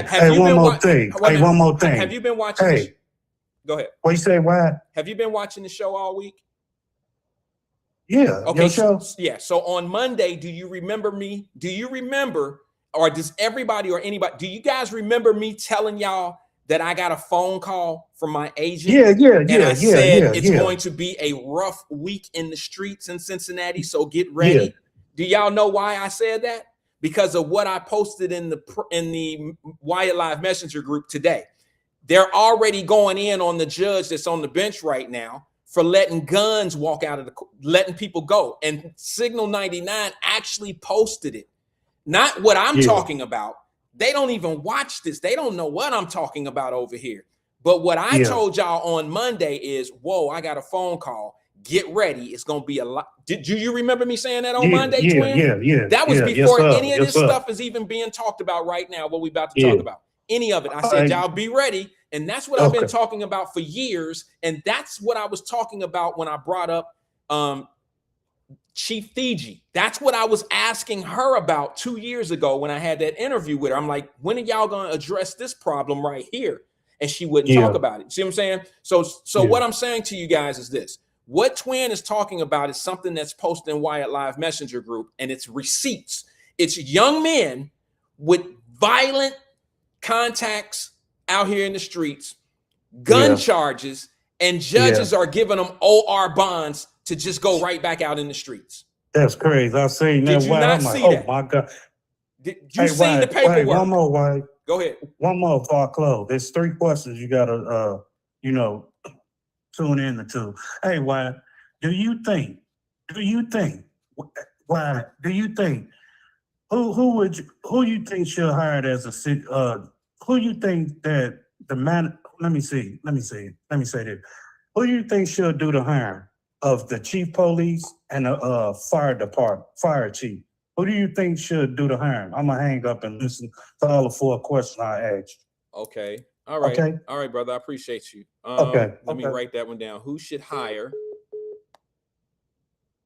police chief and fire chief? All right. Okay. All right, twin. I appreciate the questions. I'll go to the first one. I did write it down. I wrote all of them down. He asked me a question. He says, why do I live in Florida? The reason why I live in Florida is for the reason that most people come to Florida, and that is for tax reasons. State taxes income taxes don't exist. State taxes are lower. Property taxes are next to little to nothing. You do pay a little bit more for property per acre and things of that nature. It's just it's not just the weather, it's the policies. The policies work for my lifestyle. And I still live in Cincinnati. Y'all know that, and I still do business in Cincinnati, but not really in Hamilton County. But that all being said, the reason why I left is not only did I always dream that I was going to live in Florida as a young man, because I don't like to do snow. I don't shovel snow, and I don't like I don't build snowmen anymore. I don't do shit like that anymore. So I said to myself, and I want to be able to go to the beach when I feel like it. I'm a beach guy down the street, and I don't really, there's so many more advantages that, that I have by, business wise. I mean, I just don't like, certain places, man. I mean, when you start, I don't want to say this the wrong kind of way, but when you start seeing certain type of money, you pay attention to where it's going. Okay. And I don't like paying for other people when it's being abused. And when I see tax dollars being used for this and used for that, I don't want to be part of that. You understand? I make donations. I do a lot of things that I don't talk about. We don't talk about here. But most people that live in Florida are trying to save in certain areas and this and this and that. There's people that don't like the environment in Florida. They're sacrificing. They don't like the lizards. They don't like the tropical. They don't like none of that. All right. They're here because of the policies. Now, let me just say something about that. What I don't like are people that move here and they think that they're going to come down here and vote the way they left. I don't think you understand the reason why we're here, and the reason why we live in the way we're living and doing what we're doing is because we escaped those policies. We don't vote like that. We don't live, you're saying like you're supposed to vote your interest. I don't vote I don't vote a certain way because I'm black. I don't vote a certain way because I'm a man. I don't vote a certain way because I'm heterosexual. I don't vote a certain way just because of my identity. I vote the way I vote that betters my family. I vote because, what betters me, what puts me in a better position to do better things, further my life, expand my life. I vote for those reasons. So I'm always going to stand on that. So I had to find an environment that was conducive to my lifestyle. And that's just what it is. So now, when people move to your community and then they start doing things like they did when they left where they left, and the reason why they left is because they didn't like it, that just doesn't make any sense to me. So what you want to do is turn this community into where you left. That makes no sense. So if everybody did that, you would not like here now. So it just doesn't make any sense. Let's go to question number 2. Twin says, why have a partner? Now, what he's talking about is in the Wyatt Live Messenger group. This is probably something Sierra will appreciate because she loves to talk about the dollars and the cents. John Bryant made a comment on an interview with Killer Mike. And he said something about what was your biggest mistake financially at the age of 18 that you wish you could come back and do it, do it again. Wait a minute. Twin says, no, Wyatt, these new blacks say you black your Democrats, your ancestors died for it. Yeah, okay. Okay. I'll have to read that one again. I'll read it a little slow. It went over me. Vernon, there you go. Vernon, he said, you vote your self-interest. We all should, as much as possible. I agree with that 100%. That's why black folks should not get mad at other black folks by the way they vote. I don't know any other group of people that do that. I don't know anybody else. Do you really think that the Mexicans and the Latinos of this country are calling their own Latino brothers and sisters bootlickers and MAGAs? I don't see them or hear them doing it. And I'm around Latinos all day, every day in Florida. I just don't see them having internal fights because of how they're voting. And I don't see that. We the only group of people that shame one another or make one another feel bad because of where our self-interest lies. And then you want to be called outside your name and all that old stuff. That just doesn't make any sense to me in a lot of ways. But, I live with it. A lot of us live with it. So let me go over question number 2. Why have a partner? Let me take this phone call before I go over Twin's second call, because it's good afternoon, caller. This is Wyatt. Who am I speaking with? Hey, it's Black Russia, Wyatt. Black Russia, what's good with you, brother? How you doing? Hey, I'm good. How you doing? I'm holding on, bro. What's on your mind today, man? Good to hear from you. Yeah, good to be heard. I'm calling because I'm sure you're probably watching this stuff down at City Hall, the craziness going on. Little bit. A little bit. I've been a little busy the last week, but are you talking about the city manager situation? Yeah, and the police chief and the fire chief and all that. Yeah, okay. Yeah, I've watched that. Yeah. So are you aware of how much money they spent so far? Yeah, I know that. I do know that. I'm always paying attention to the dollars and the cents. Yeah, I do see that. Yeah, watch the money on this one, because people can get caught up in the theater of everything, but at the end of the day, they gotta look at how much money's being spent. And it's not anybody's individual money. It's the taxpayers of Cincinnati putting out over $200,000 for this witch hunt on the police chief. And I've said this before. I'm not the biggest Teresa Fiji fan. Neither am I. But we know when somebody getting did wrong. Yeah.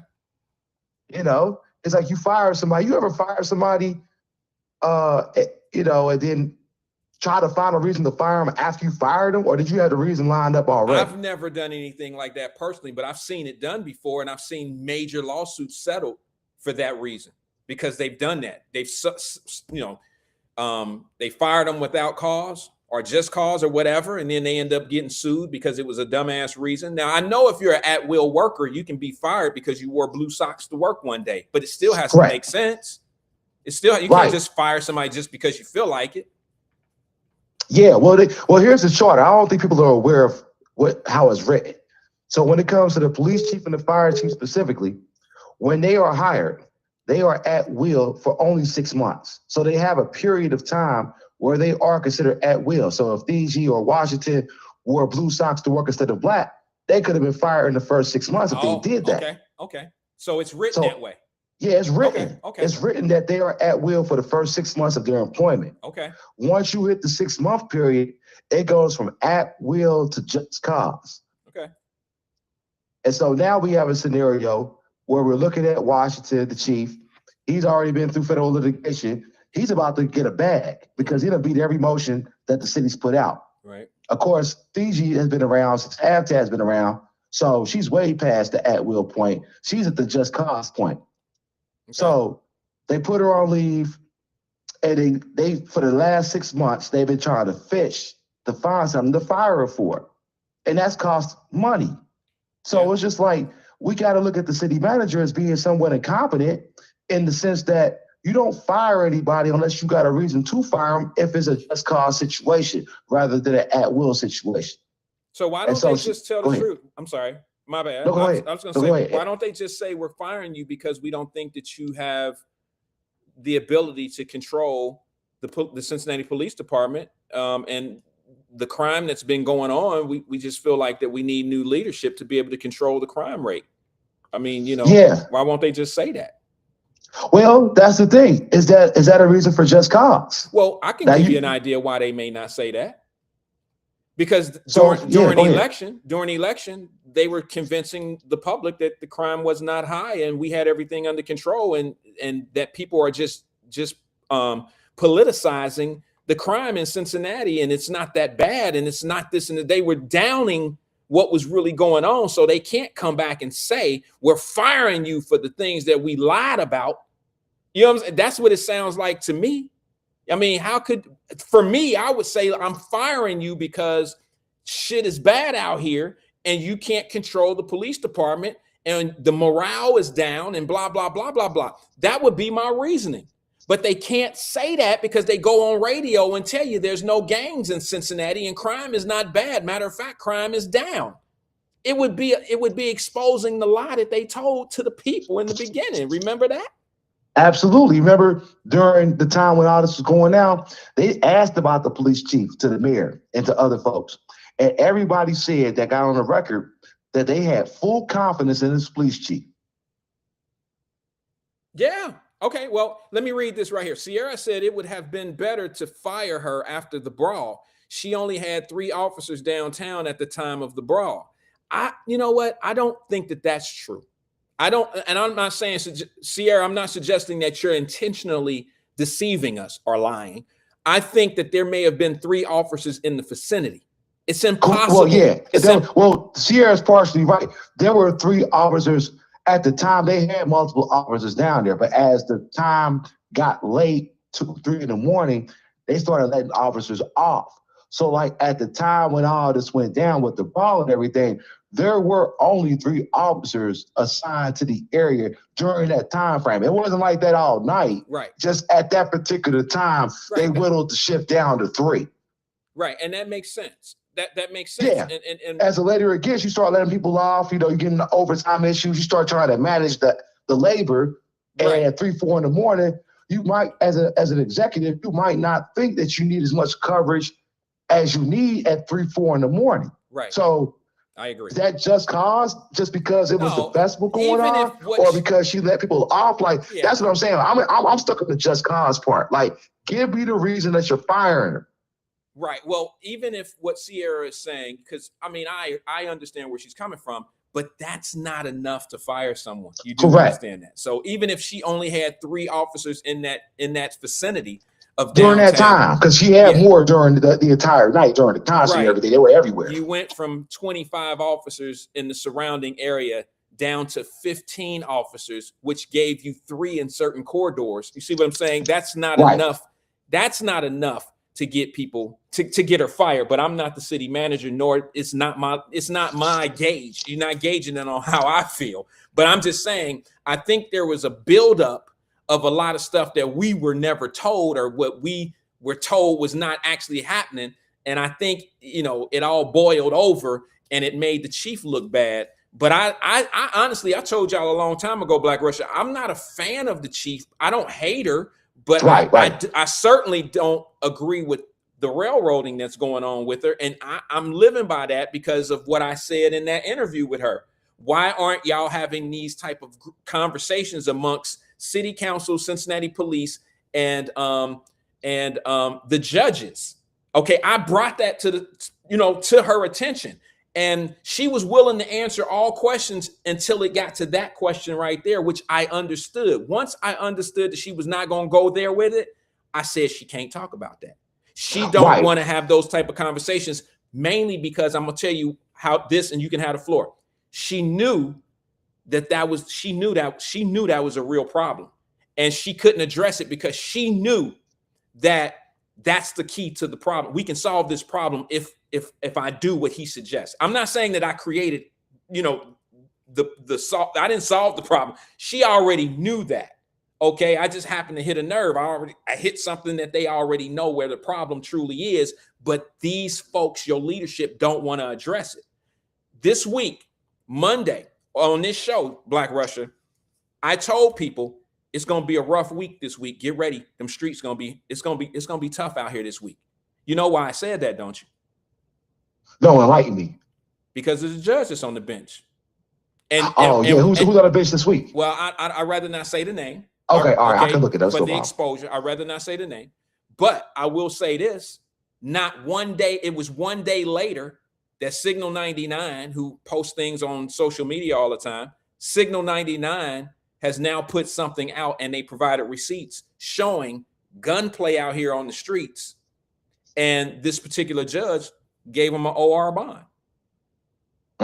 See what I'm saying? So when you got guys out here with history of gun violence, get caught with guns, and you have judges allowing them to get out for, just on a signature, you're going to have problems in your city. You're going to have problems. And that's part of the problem that you have. And it's not just Cincinnati. Okay, this is not a just Cincinnati problem. This is a Memphis problem. This is an Atlanta problem. This is a problem in Detroit. This is a problem in every city that's ran just like the one you live in. Right, ran by Democrats. Well, for the most part. Okay. And see, what a lot of people don't understand is they conflict how a state is ran and how a city is ran, which you can live in a Republican state and have Democratic cities via Cincinnati, Cleveland, Toledo, Columbus, right? Exactly. And if you look at how those cities are ran and you look at the judges and you look at how their inner cities are made up and look at the temperature of the police department, look at how the prosecutors are prosecuting, they all run the same way. And that's why you have this common denominator. You have this same common problem. And for some odd reason, when I talk about these things, my numbers go down. People don't really want to hear the real problem. They know what the problem is, but they don't want to hear the solution. They don't want to hear that it's really their leadership that's the problem. They don't want to hear that, bro, because they put their heads in the sand. Yeah, because they think that you're blaming them for something that they're not involved in. And unfortunately, that's part of the reason why I did move to Florida. I'm not going to live around places where I can't go at a certain time at night. Let me give you this one, Black Russian. I promise you this is my last. No, go ahead. Take your time. Yesterday, I think it was yesterday. Do you guys remember me making a comment yesterday about they're using bloggers and they're using social media influencers to now put out videos about how great Cincinnati is? Did you? Yes. Did you? I didn't hear that, but they are doing that. I've seen that. Okay. There's a guy in the city of Cincinnati who makes funny videos about what's going on in the city, whether it's raining, it's cold outside, it's cold and rainy or whatever. And he made a video about how, Cincinnati is great. It's downtown. And he had a bunch of white people sitting down at the chairs, sipping on lattes and sipping on drinks and having a great time down in over the Rhine, sitting down in their sundresses, having a great time, right? It wasn't 24 hours that he was doing a whole nother video in that same neighborhood. They down here shooting and shit. We got to do better. We got to do better. And I'm like, I did make a comment on the first one. I was like, oh, okay, so this is 2:00 in the afternoon. Try going down there at 9 or 10 o'clock at night. Yep. And it wasn't 24 hours. And I put this in the Wyatt Live Messenger group just so everybody would know that there's receipts on what I'm talking about. It wasn't 24 hours that he was doing a whole nother video about them shooting in over the Rhine.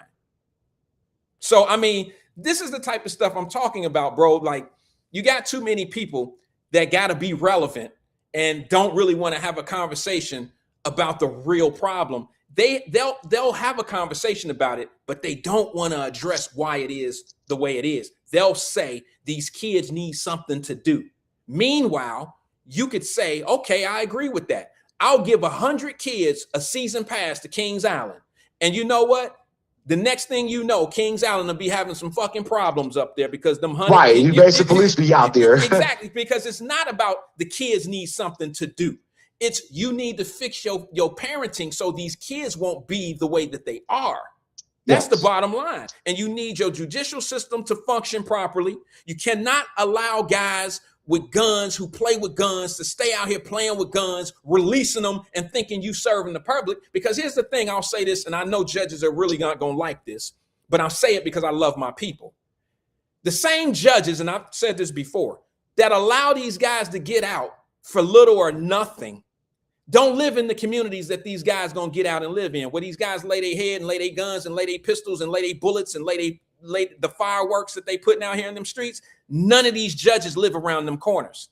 None of them judges live in the communities that these guys are out on little to nothing bonds. They don't live there. They don't hear the gunshots at night. They don't have children running in playgrounds where they could potentially get shot. They don't have them kids like that. So to me, it's almost like if you want to be a representation or a representative of the city, you should have to live in the city. You should have to live amongst the shit that you in. Like, for instance, if you are a prosecutor, I think you take y'all always want the police to live in the community that they serve, right? So why shouldn't the people who make the decisions on how they policing, how they prosecuting, and how they judging, make them live in the same areas that I know prosecutors who don't live in Hamilton County. Hell no, they don't, because they know better. They know better. They not gonna live in. Oh, how many judges you know living over the Rhine? The only one that I knew, and I'm gonna say the name because they're gone. The only judge that I knew that lived in Hamilton County, they ain't gonna like when I say this name, Black Russia, because when you bring up one of their ops, then you on their side. The only judge I've ever known that lived in the area that they were putting people out on the streets or locking them up was Melissa Powers. She lived in my building. Yeah. She the only one that I've ever seen walk to work. A municipal judge, a common pleas judge, walk to work. How many of them walk to work? Raise your hand if you walk to work. How many prosecutors walk to work? Not too many. All right, then. I'll give you a judge name who used to live in the city. He's gone now, so I can mention his name. Judge John Burlew. Burlew, yeah. I remember. He lived in the city. You know, in areas where people were shooting at. Well, all I'm trying to tell you is this, brother. If Mason was having the type of street problems up in Mason, they would knock that shit off so fast. They would have people locked up. You know, that's why they do what they do in Butler County. That's why they do what they do in Claremont County. You don't see the same type of shit happening on the streets because they don't allow it. And what I mean by that is they lock their ass up. I seen somebody say something. Here's the famous line from some of your older guys on that. You can't massive incarcerate to clean things up.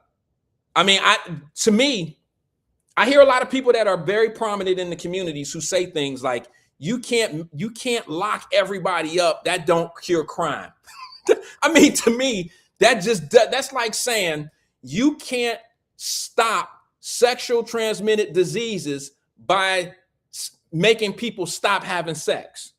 I mean, the way that you stop sexual transmitted diseases is to stop having casual sex out here in the streets, right? So you got to cut off the problem, whatever the problem may be. If that means you have to cut it off where they have to not have sex anymore, then that's the remedy, right? If you say, in order to cut the crime out in my city, damn it, I'm sending everybody to jail. I'm sending and that will cut off a lot of the people that are engaging in this activity, bro. And it really don't work, because how many times have you seen the feds come into the city of Cincinnati, Black Russia, and say, we're picking up gun charges. We're picking up any assaults that's used, a weapon is used. We're picking these charges up, and it don't slow nothing down in that courthouse. Guys still out there doing what they doing. It don't slow anything down. When they say they're picking up weapons under disability charges and we putting on an extra 3 years on top of the 5 that we putting 5 on top of the 3, it don't slow none of them guys down from having guns. They still shooting on Fountain Square. Mm-hmm. Floor is yours, bro. I'm sorry. No, you're good. I was going to just say that back to the original point of city manager, she's shown that she just can't handle the power of managing these high-level officials. And so this petition's out from the vice mayor. I'm on the committee too. We're going to start going ahead and get citizens as soon as it gets approved. And we're going to take that power out of the city manager's hands and put it on the city council, because these are the folks we elected to handle these situations. The city manager is unelected. Okay. Who hires the city manager? The mayor? The mayor appoints, and then the council approves. Okay. So they do have a process. They are involved in the hiring process, though, right? The city council. They're involved in the hiring process of the city manager, yes. So that means that in terms of the other hires, those are the city managers to make. And so when she makes those hires, it turns into a situation where now we're trusting her judgment on these hires and on the firings too. And the problem that she's running into is the fact that she just is making bad moves. And so now, just going forward, we need to be in the scenario where the politicians get to weigh in, because everybody's at this, between the mayor and the council, saying, well, that's the city manager doing it. We don't know what's going on with the group. We know that's bullshit. The mayor controls the city manager. He appoints her, the council approves her. And for the city manager to be sitting on this information, allegedly, and doing her own thing without any council approval, without any like mayoral approval, to me, it's showing that it's just a flawed process. Like we've had no public hearings on the status of the police chief. We had no public hearings on the status of the fire chief because everybody's claiming ignorant. This petition is going to make sure that everybody can't claim ignorant anymore, and everybody gets on that record when it comes to hiring and firing these high-level officials like the police and the fire chief. That's the aim of it. The city manager is proving that she is controlled by politics and by the mayor. If it's going to be that case, then it's going to be controlled by politics. We need the politicians on the record, because that's the folks who are going to hold accountable. We can't vote in or out the city manager. We can vote in or out the mayor, though, and the city council. So let them start making these decisions and weighing in on such important positions. Like the police chief and the fire chief are the two folks in the administration that are doing the day-to-day operations of public safety. And from my understanding, Fiji in the backdrop was having problems with the city manager and the mayor in terms of the strategy around law enforcement. They wanted her to do it a certain way. From her training and experience, she wanted to do it another way.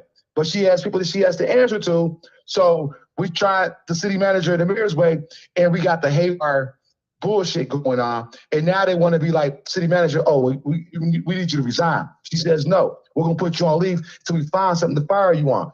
That's what's going on. And we can't hold Cheryl Long accountable for any of the dumb shit she's doing. So let's just take the power out of her hands, give it to the politicians, because we can vote whether we want to keep them or not. Okay, I understand. Your thoughts? Well, I think that they do play a part in the election or in the selection. Maybe not the initial selection, but they do have a part, meaning city council, if that person is hired. They have to vote on it, right?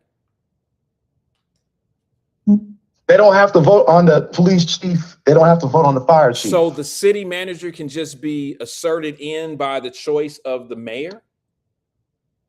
Well, the city manager gets appointed, gets designated by the mayor. By the mayor. Then the council votes to approve that hiring. That's what the city manager. Right. Now, when it comes down to the police chief and the fire chief, they don't have no say on that. That's up to the city manager. Okay, I see where you're at. I'm sorry, I was confused. I was thinking. No, it's okay. I was thinking just city manager. So you're saying they don't have any say-so of firing the police chief or the fire chief? Correct. That's solely the city manager. Okay, so now you're trying to get a petition or something going on the ballot where now city council can play a heavier role in not only the decision of who the police chief is or the fire chief, but now they can be in the firing process of letting that person go. They will be involved in the hiring and the firing process. Okay. So the city manager can pick whoever she wants or he wants for a police or fire chief, but you need 7 members of council to approve it. That's what the petition is saying. Okay. On the hiring and the firing. So we can't trust the city manager anymore. So it doesn't matter if this is going to be passed Cheryl Long when she gets out of the office. But like going forward, we got these politics in the hiring and firing of police and fire, and that just shouldn't be the case. I mean, let's look at it. When did DG get put on leave? She got put on leave 2 weeks before the election. Mm-hmm. If there was all these problems going on, she never had a review the entire time she's been on as the police chief. Like nobody ever thought we need to sit down with the police chief and go over what type of job she's doing and indicate whether she has some room to approve or not. They've never done that in 6-7 years. Now all of a sudden we get a situation where, we're going to just put her on administrative leave and try to figure out how we can get her out the door. You sure that's accurate? That she had? Wait a minute. When she hasn't been the police chief for 6 years, has she? No. She's been the police chief since AFTA has been in charge. Okay, so what are we talking about? 4 years? This is the second term. So we're talking about now it's 2026. AFTA got elected in 2021. So we're talking about really 5 years. Okay. So has anybody ever been on their job for 5 years without an evaluation? I haven't. I haven't either. Well, I mean, when I worked for someone, I did. I've never been 5 years without. Okay, I can't evaluate myself. My bottom line evaluates me because I'm self-employed. Well, yes, but you're I'm the talking boss, yeah. about when I worked in the industry. You know, when I worked when I was a corporate guy, I never went 5 years without. Thank you, Terry. Terry said it's 5 years. I've never gone 5 years without an evaluation. Has anybody I ever haven't gone either. 5 Any years? job. I've not.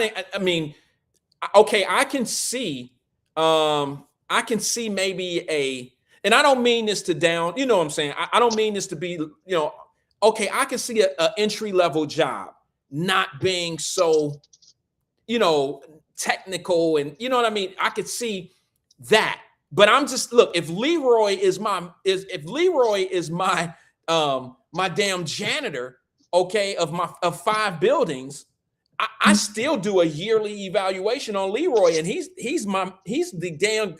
has, a job that's necessary, but I still have to do an evaluation on something that you would think is that minor. But when you're like a high, you know what I mean? Like a corporate, I don't know if there's a vice president of a company that will go 5 years without getting an evaluation. And when I say vice president, I see the police chief and I see the fire chief as vice presidents of your city. Okay, when in fact your people like Cheryl Long and those guys are like, your president, and Aftab being the CEO, which it really should be the other way around, because to be honest, I think your city manager, what's her name? Cheryl Long, yeah. Cheryl Long, I think personally, her day-to-day duties are way more complicated and way more stressful than the mayor himself. Oh, I agree. I mean, she runs So, the daily operations of the city. The she's- mayor is basically a figurehead. He gets to choose and pick who he wants to be in that position with the approval of council. So he's not doing what she's doing. He's basically giving her direction on what to do. So basically, Cheryl Long is the CEO of Cincinnati, and Correct. And the mayor is probably the chairman of the board. See what I'm Correct. saying? That's right. how and the board is the council. Right. And Right. that's kind of how I would see it. I mean, so I've From never. a business, yes, that's how you should look at it. Yeah, I couldn't imagine going. I don't know anybody that's ever had a corporate job. I don't know a corporate job at any level that they've gone 5 years without an evaluation, and then all Right. of a sudden, one incident happens, and now they've been let go because they're not doing their job. I just like you calling somebody an ineffective leader after 5 years with 0 evaluations. Like, how do you know that she's ineffective after 5 years based on one thing? I'm gonna say something to you, Black Russia, that maybe you'll get, maybe some people on here who work for the government or work for the city may get, and Yes. this might not be for everybody, but it doesn't shock me at all what I'm hearing right now, because I know how mismanaged the government is when they can't run a company to save them. I don't know one successful company that the United States of America or that government runs that's successful. They all bleed out money. They're all mismanaged. They all just have very bad structure to them. So it doesn't Yes. shock me at all that you have a city ran position and they haven't had an evaluation for 5 years. That doesn't shock me at all. It really doesn't, because I know that a lot of cities are mismanaged when it comes down to their workers, a lot of government jobs, and a lot of those, I grew up around that stuff. My mother worked for the government, and that was always, Yes. it was always that's always And been. my mom was the police. So I already know. Yeah. I mean, she got an evaluation annually. The bottom line, can I say this, bro? Go ahead. I guess I'm gonna put myself out there, my opinion, because I don't know this to be a fact outside, kind of on the outside looking in like everyone else, but I've had an opportunity to talk to the chief when she was not under any pressures whatsoever. And I'll say to you this, what I got out of that conversation is, oh, she playing ball with them. Like Ron just said. Oh yeah, for sure. She definitely did that. I had a notion way back then that she's just riding with the punches. She's on the team and she's not, and I don't feel sorry for her, but I do understand the position she's in right now, because what happened is when it's time for somebody to take the fall, she happened to be that person. Yep, Okay, playing ball, that's what happens. Yeah. She happened to, she was the one that was going to take the fall. But in the long run, This is one of them things where, once again, the city and government and all that type of stuff is mismanaged. And the reason why they can mismanage and still be successful is because none of them are using profitable dollars. They're not profitable companies. They're not running off of profits. They're running off of tax dollars. I mean, they're $30 billion in debt. You can They've already said that. Show me a company that you forecast is going to be around another 10 or 15 years that's $30 million in debt. And I'm talking about bleeding money. I mean, because you can be a company that's not profiting and just making enough money to get by and have outstanding debt. You can have that and still function as a company, but you can't be all of that I just mentioned and be dysfunctional. You'll shut down. The only companies that can do that are government-ran companies. It's the government. And check this out. She actually, Cheryl Long herself, she got an evaluation from council. And they said there was nothing wrong. She was doing everything right. There was nothing for her to improve on. That's so bad. like, I mean, it's just that's what they saying about her. It's just leadership. I mean, bro, like, I mean, I'm just saying. I'm just putting the facts out there. Right. It doesn't shock me because, you know, I don't know if all of them agreed to that. Even though they all in the same party, I don't think this is a party thing. Maybe they a party because they have to have each other's backs or whatever. But honestly, I don't know if all of them believe that the job is being done. Now, here's the thing. How do you be disruptive? What else are you going to say? If you don't want to be the disruption of how things are going in your city when, okay, although I'm a Democrat or a Republican or whatever, and my mayor is a Democrat or a Republican, we're the same. We're in the same party. I don't want to say anything bad about that person because it can be disruptive and it can cause problems for me. Of course, everybody going to agree that the job is being done right, no matter what. I mean, I don't know. Here's what we need to do as a city, as the public. Why don't you just raise up some pros and cons and raise them up in the air and say, hey, since this person's been the city manager, here's how we've bettered as a city, and here's this person as a city manager. Here's what's been happening that we don't really rock with. Like, here's these lawsuits, or here's the new naming of the convention center. Here are the potential businesses that are coming into downtown. Here are the leases that are be up and signed in the next 5 years. These lights and the power will be on in downtown, and it'll be a vibrant downtown. Here are the accomplishments versus the failures. That's what I think should be done. And they did that for Cheryl and her evaluation, and I'm just shocked that she can get one, but she don't evaluate her staff. Like, especially in these positions, all of a sudden one thing happens, is like you got to be out the door. It's just read the politics, and so that's why the solution from our committee. Let's get these 7,000 signatures. We'll probably need 14,000 to make sure we cover the bad signatures. And we'll put it to the people to decide, do you trust the city manager hiring and firing these high-level officials, in your words, these vice presidents of the city? Or does the elected body need to weigh in on these hirings and firings? The only reason I'm asking that question, the committee's asking the question is, it hasn't been a problem until we get to this scenario where the city manager just looks out of her depth of confidence in terms of managing the path that she chooses. Well, here's the thing. I personally think, I don't know the day-to-day duties of the city manager. I really don't. Have you ever played the game Sim City? Sim City. Okay, yes, a simulation game. Where they're building the city? Yeah. I mean, that's basically her job. Well, I asked her if she ever played the game. She said she never played the game. I said, that's interesting. You're a city manager. Like, Sim City's supposed to be your game. Yeah, and they do that in school, to be honest with you. Right. That's part of the training. You got to develop the city. You got to solve issues, what's going on, and she's simply not doing that. Well, here's the thing. I don't look, okay. I think that crime is one aspect of the situation. Okay. What's happening with the city manager and the city police chief and the fire chief? Well, that's different, but let's just stick with the police chief. That's just one facet of what's going on. I think that you have to measure the success of a city manager based on the success of your city.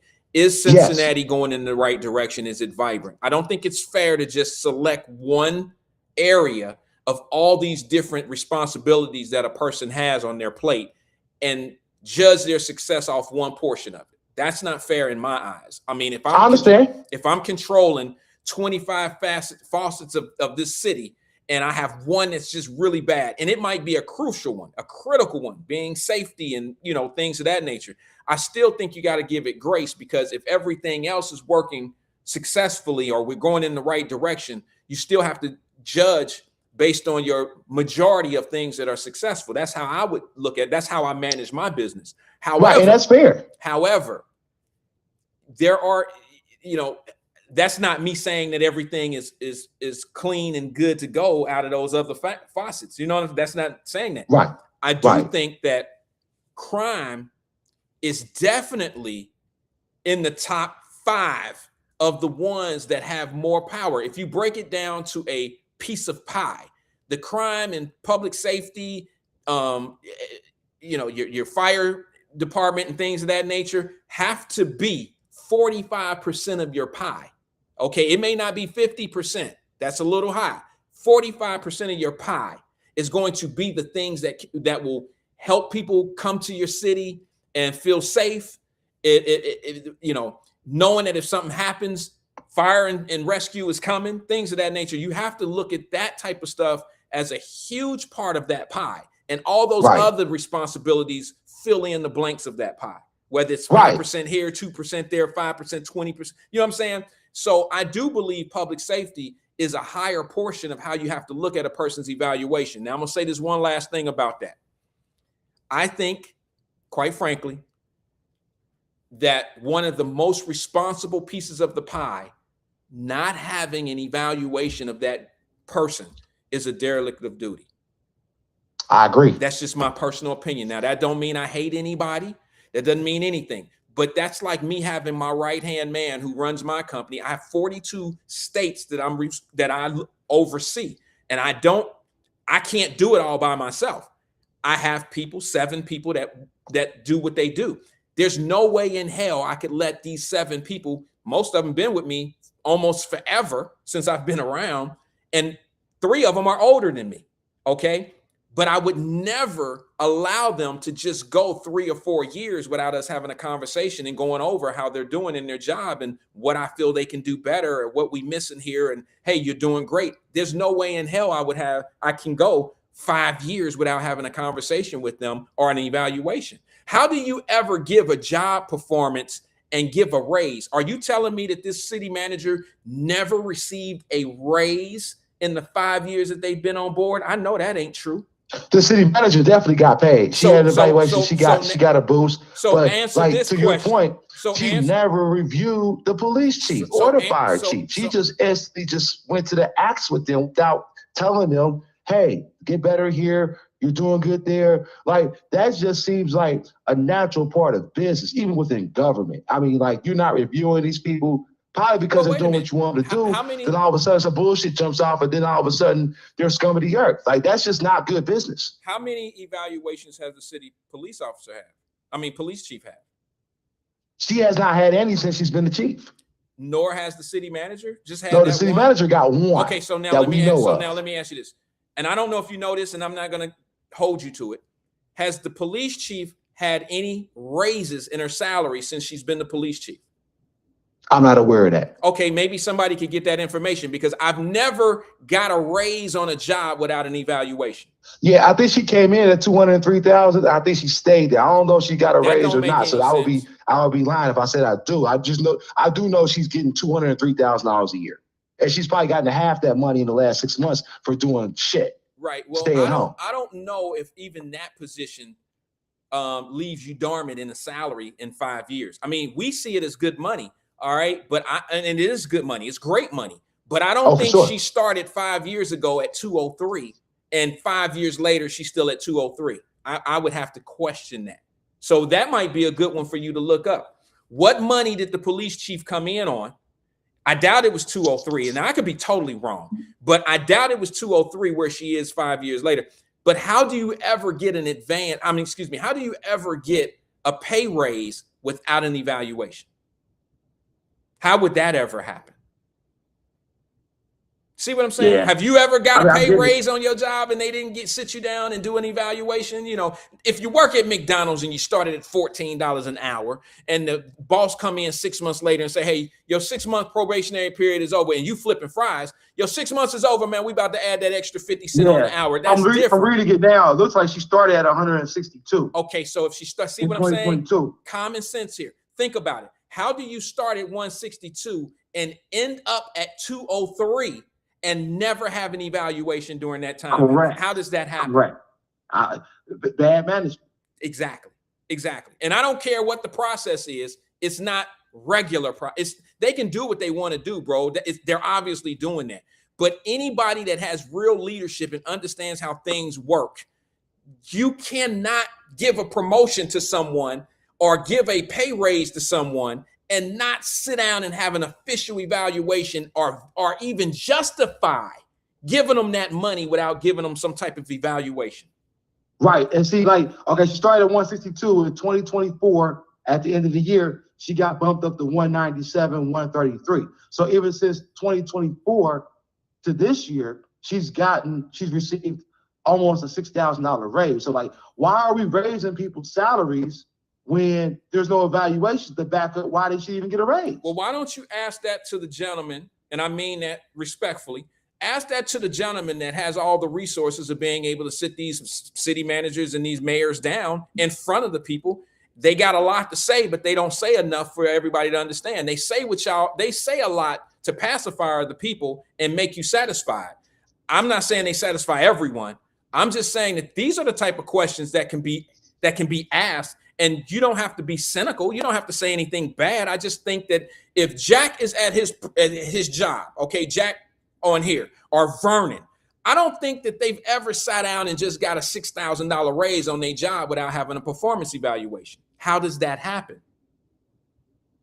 Politics. All I'm saying is it's not normal. And then and then you fire that person for not performing well. That just doesn't make sense. Right. You raise them every year or every other year, however this structure was, and then all of a sudden they're not doing a good job. Why would you give them raises? Well, maybe there's something in the process that I just don't understand. Maybe they don't run it like a corporation. Most government agencies don't. I mean, sometimes people if they were in a union, if she's in a union or something to that. Yeah, she's not. The rest of the command staff is not. The other officers are. Well, then if they were union, you know that there are certain things where you get certain money at certain time. You get this if you get that type of ranking. You know, you move on the pay scale for certain reasons that are unionized, certain things. But how do you get a pay raise and not have an evaluation? Even if it's just an increase in salary because of cost of living, even no matter what. I mean, think about it, bro. Here we are once again talking about things that when you spending other people money, it just don't matter if you're doing things the right way or not. And that's what I'm talking about. Government can't govern. They can't run business. They don't know how to run a company. They really don't. And the reason why, it's like anybody else. If you give a kid that graduates from Walnut Hills High School without any training of how to run a business, but you give him $3 million, give them $3 million, they'll be successful. Okay, they'll be successful because they just have FU money. They can pay for their mistakes. Okay. Yes. And then a year later, give them another $3 million. A year after that, give them another $3 million. See what I'm saying? You're financing their problems. This is how you get in deficits. And then this kid is getting sued for doing things they don't know anything about. And here come the lawsuits, but yet you're getting $3 million a year to keep your business. It's the post office all over again. The post office gets $75 million in their contracts from the government. The post office don't make money, but they'll never fail because they keep getting free money from the government, which are taxpayer dollars. Yes. So it's just like anything else. If they were if the city of Cincinnati was ran on private dollars and had to depend on profit, it would have failed 50 years ago. It'd have been chapter 9, bro.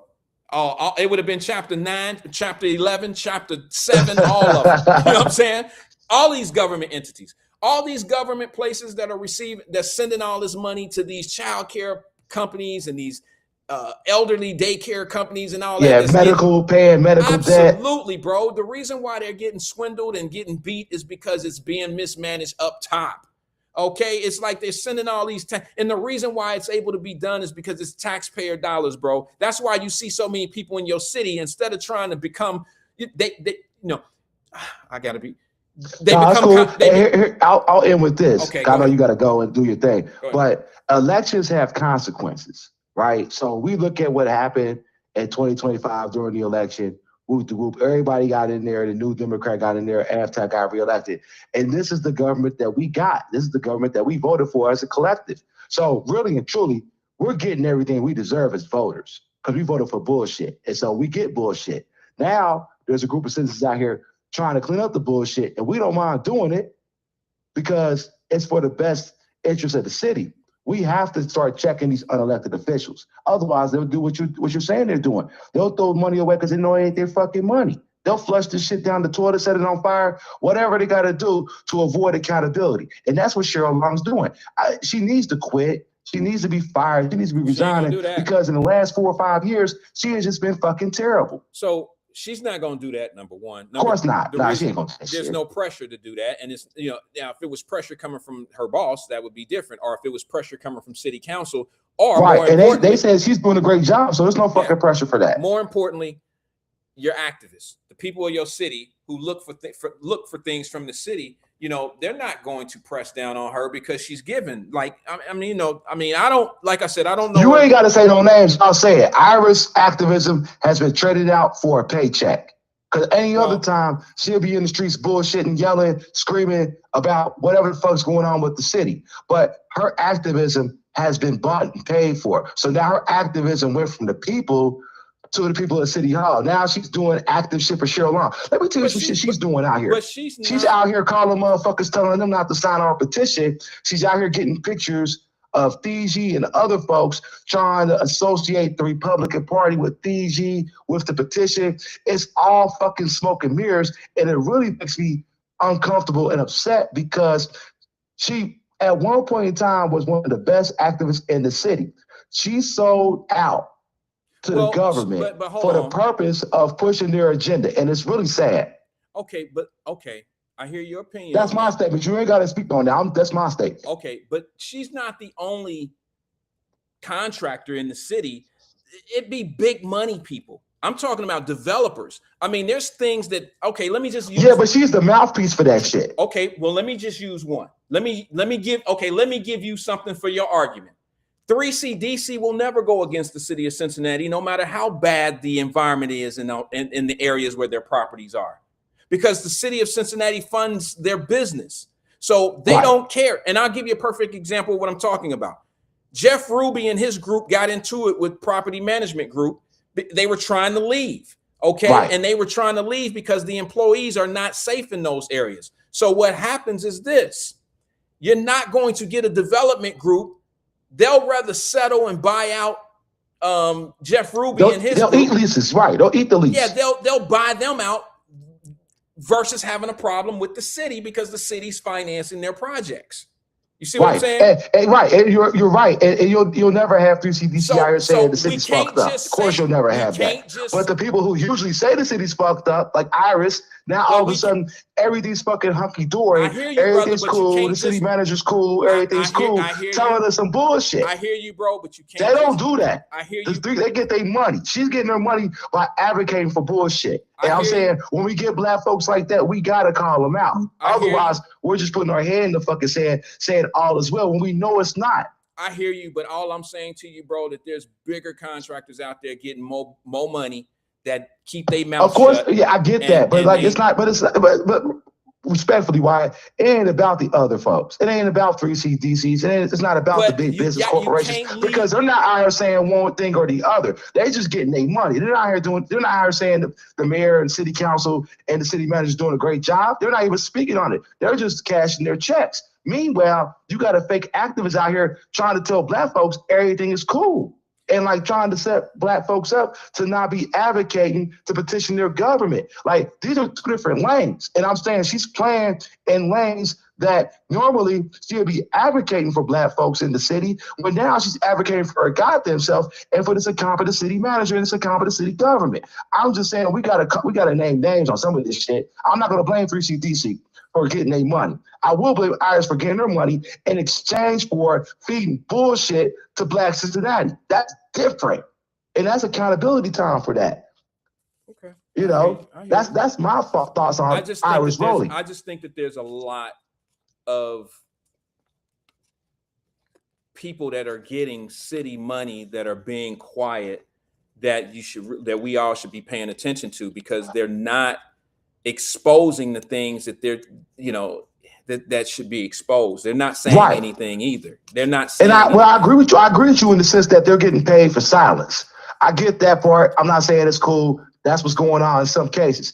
But when you're getting paid to advocate for bullshit, when you actually saying bullshit, then that's a problem to me. Like, you can get paid and be quiet. If I was getting her little 200, whatever the fuck she's getting down there from City Hall, and kept her fucking mouth shut, it would not even be a problem. But to be out here getting your money and out here advocating for this city manager who's incompetent as fuck, for this mayor, for this council, trying to tell black folks everything's cool, that's the problem. Like, you can not say nothing to get your money, but to be out here fucking lying, getting your money, that's a whole nother realm of diabolical.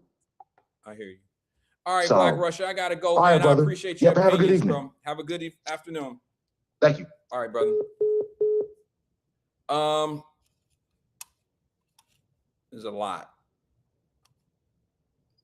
Sorry, I was missing a lot of comments, and I had a few calls come in, and I couldn't get to them. Y'all have to understand, I only have one phone line, so only one call can actually speak at a time, and then the other ones roll over to voicemail. I'm sure everybody know that. Tierra Powell says, hey, y'all, just tuning in, but I just wanted to say, check on your elders. I spoke with City West residents today and heard I'm sorry, the screen moves on me. Can I start that one over if you guys don't mind? Hold on one second. She says, hey, y'all, just tuned in, but just want to say, check on your elders. I spoke with City West residents today and heard the Evanston residents at City Hall. Our seniors need more advocates to stand up for them consistently. I don't know what's going on over in Evanston.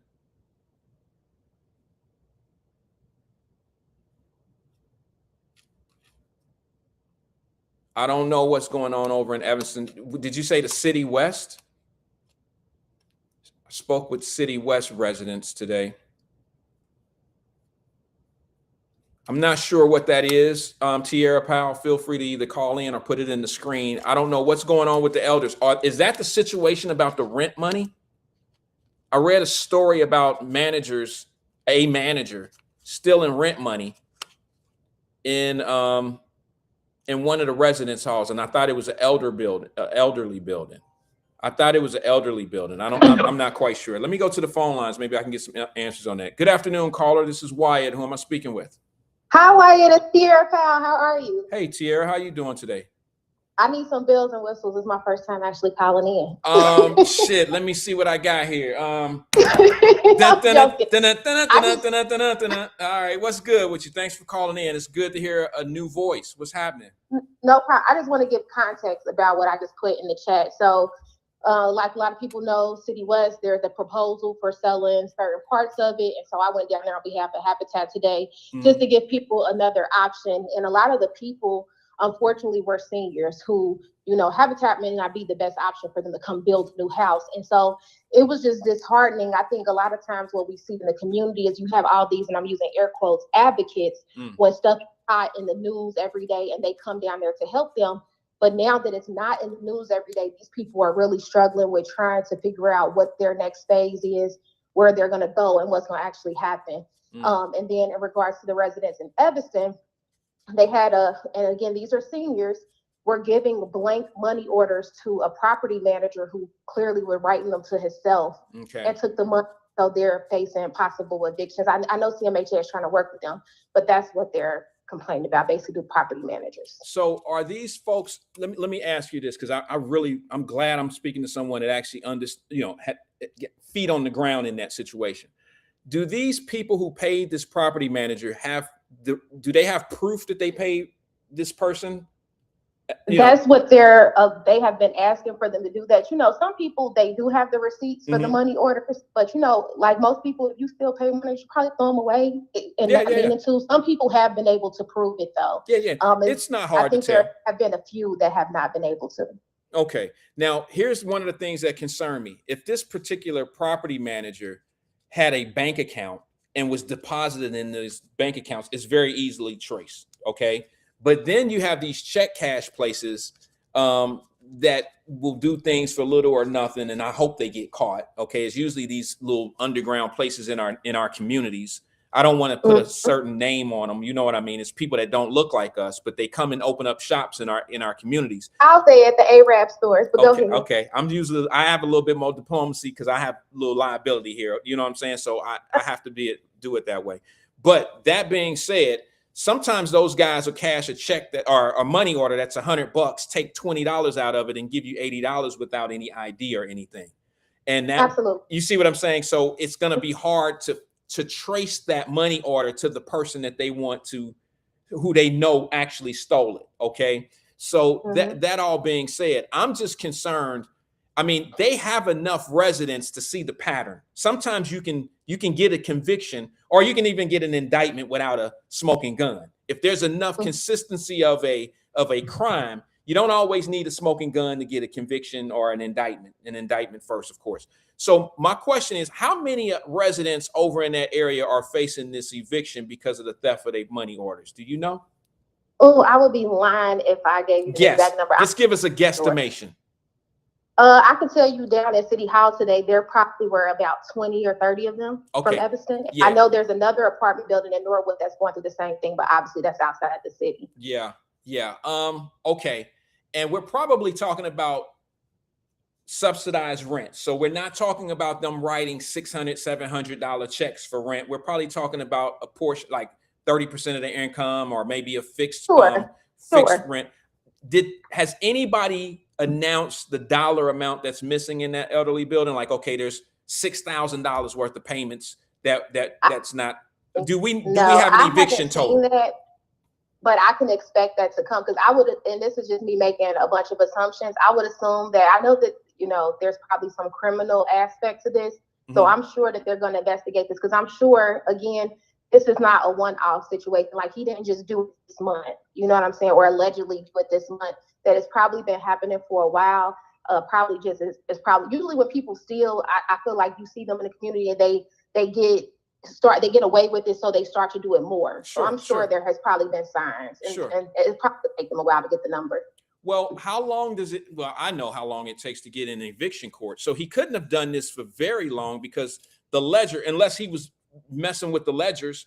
I mean, you only get so many months before they file eviction on you. You get a 3-day writ, and then they start their eviction process. So I don't know if he was saying that the money was paid on the ledger. And the reason why I'm saying that, Sierra, is because if there was foul play within their organization, you cannot file an eviction on someone for that. You understand? Oh, for sure. So I'm a landlord, I know. Okay, so you can't have someone in your organization put in the ledger that the rent was paid, and then the company discovers that it wasn't paid due to lack of payment from the person, that we had internal theft. You cannot evict someone because you have internal theft. So I'm trying to figure out, how did this even get to the eviction process at this point? So maybe these folks are no more than 3 or 4 months behind on their rent, showing non-payment of rent, which I would be curious to know what those numbers look like, because if we're talking 20 or 30 people, as Wyatt, I am not going to let 20 or 30 evicted or elderly people become evicted out of an elderly building. I'm not going to let that happen, because I know it can't be that much money. It can't be any more than $5,000 or $6,000, $7,000. I'm not going to let that happen. My problem is, where's the leadership? The people, you said it. When the camera's on, they right there, right? Where are they now, Sierra? You're the only one out here talking about this. Well, let me just, and I give credit when it's due. I will say that today, when I was at City Hall, Sierra, sorry about that. I called you Sierra. And people knew they were going to be there. Greg Johnson, the president of CMHA, he was there, and I wasn't part of that conversation. I didn't want to be or need to be, but he was there talking to some of those residents. And so I am happy that he was actually there. It seems like he was listening to them to kind of, ease their concerns. So I don't know what's going to happen next, but I was happy to see that he was actually down there today. Yeah, and I applaud him for that. But this shouldn't even be an issue that residents should be concerned with. This should be, of course, a judge is going to put this on stay. Okay, like even an eviction judge is not going to let this process go any further. They're going to put a stay on this whole situation because there's a legal situation going on here. So every one of those residents down there that is facing this should probably put their money in escrow, which I don't know if they're really going to do that, because we're talking about elderly people. They're not going to get into doing all of that type of stuff. But I think they need legal representation, because you don't want to stress these folks out, because it's easy to stress an elderly person out when they think or they're under the duress that they may be kicked out of their place. That this shouldn't even be in the media. We shouldn't even be talking about it. This should be something that the legal department at CMHA is handling. Is CMHA the property owners? They are the property owners, but there's a separate entity that is the property managers. And don't quote me on this, but I heard one of the residents say, whoever the guy was that was the property that was working for the property company, I think they switched out to a different property management company as of last week or something. So, but they're the CMHA is the owners, but they source it. Okay, beautiful, great information. I appreciate that. That's their problem. All right, I appreciate. What was you gonna say? Sorry. That's their problem. It's CMHA problem and the management group problem. This is not a resident's problem. I think people know that. I think there's people that actually know that. There's no way in hell you're going to evict someone because of internal theft of a management company or an ownership group. It's just not going to happen. Yeah. It can't happen. And if they do, get ready for the lawsuits. I can name 10 lawyers right now that'll be all over this.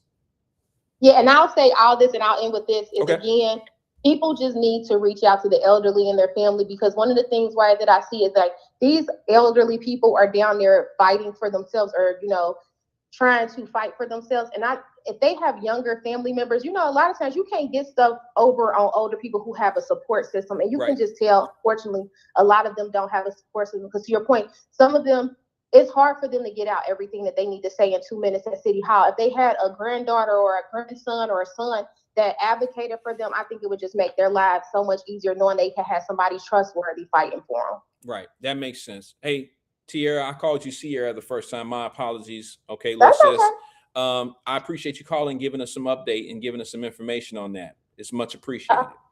Have a good day. You too. Thanks for calling. Talk to you soon. Love new voices. That was Tierra Powell. Love new voices. Yeah, I just think that sometimes people want to come to the rescue. This sounds like one of them type of situations. I'm not suggesting Tierra Powell is one of those. She's obviously in the housing business. But sometimes people I told y'all, they show up for them cameras and then they want to act like they doing superhero shit, when in fact, sometimes they usually the ones that are lighting the church on fire or lighting the building on fire, so say, and then they want to come to the rescue and pull people out. This thing right here, there should be someone in front of those residents, those elderly residents, saying, relax, this ain't got nothing to do with you. This has absolutely nothing. The only thing that you have to do with this is they filed an eviction on you. I'm not going to call it an illegal eviction, because technically the company, I don't know who owns CMHA, have not received their rent. And then the management group, how did they not log or ledger the payments from theft? You can't have 20 people in a building, 20 or 30 people saying the same thing, going through the same situation. See what I'm saying? Some out of that 20 or 30 will have proof of their receipts of their money orders. Some, you know what I'm saying? Some will have it. Some, some keep detailed information. Some throw them away, or some been talked out of it. Okay. But there's just a consistency. There's a consistency of an act that's probably illegal, obviously, and that's the theft of their money. I don't think this is a resident problem. And I don't think that a judge or a magistrate who's looking at this in eviction court I don't see how they won't put a stay on this situation right away. They'll put a stay, they'll put a halt on this eviction right away. Like, let's solve this criminal act. Let's talk about what's going on there first, and then we'll come back to the eviction. See what I'm saying? That's how I see it. I don't see this as a problem for the residents. I think the only reason why we're having this conversation is because they're elderly and they probably can't come out and speak for themselves, or they don't know what to say. You know, they're probably vulnerable in this area and they don't know how to say it. They don't know. All they can say is, I gave my money to Richie. I gave my money to him. I gave my money to Carrot. Whatever. I gave my money. I gave him this. I gave it. You know, that's all they can say. And, you know, I don't want to get too technical in it, but I'm sure these people who are buying money orders probably buy these money orders from the same place. It's probably from like a UDF or a bank or something. And there's probably a level of consistency where they can walk in and say, yeah, they always come in here and get $101 money order every month. They pay their rent every month. What I would say to all these elderly people or people that pay with money orders, always put in the memo section what the money is for. See, even if you don't fill it out, which I wouldn't recommend not filling it out. All I'm saying to you, in the memo section, write rent. Write, rent. Whatever, car payment. I don't know what else. That's the only thing they would pay for it. That during during this situation is the rent. Put rent in the memo section. And when these things come up in a bank, because you can't cash these things you can't cash these money orders anywhere else other than a bank. I mean, you can go to a check cash place. You can go to a, like Tierra said, an Arab store, and they'll cash them to the person that's the thief. But eventually that money order is going to hit a bank. So it's a money trail. It's definitely a paper trail. So it's not hard to figure out. It just takes time. These people will not be evicted for non-payment of rent. They won't be. And just because you file an eviction as a landlord don't necessarily mean you're going to be, awarded one. It all depends. If a tenant has a legitimate argument of not paying rent, they can win that.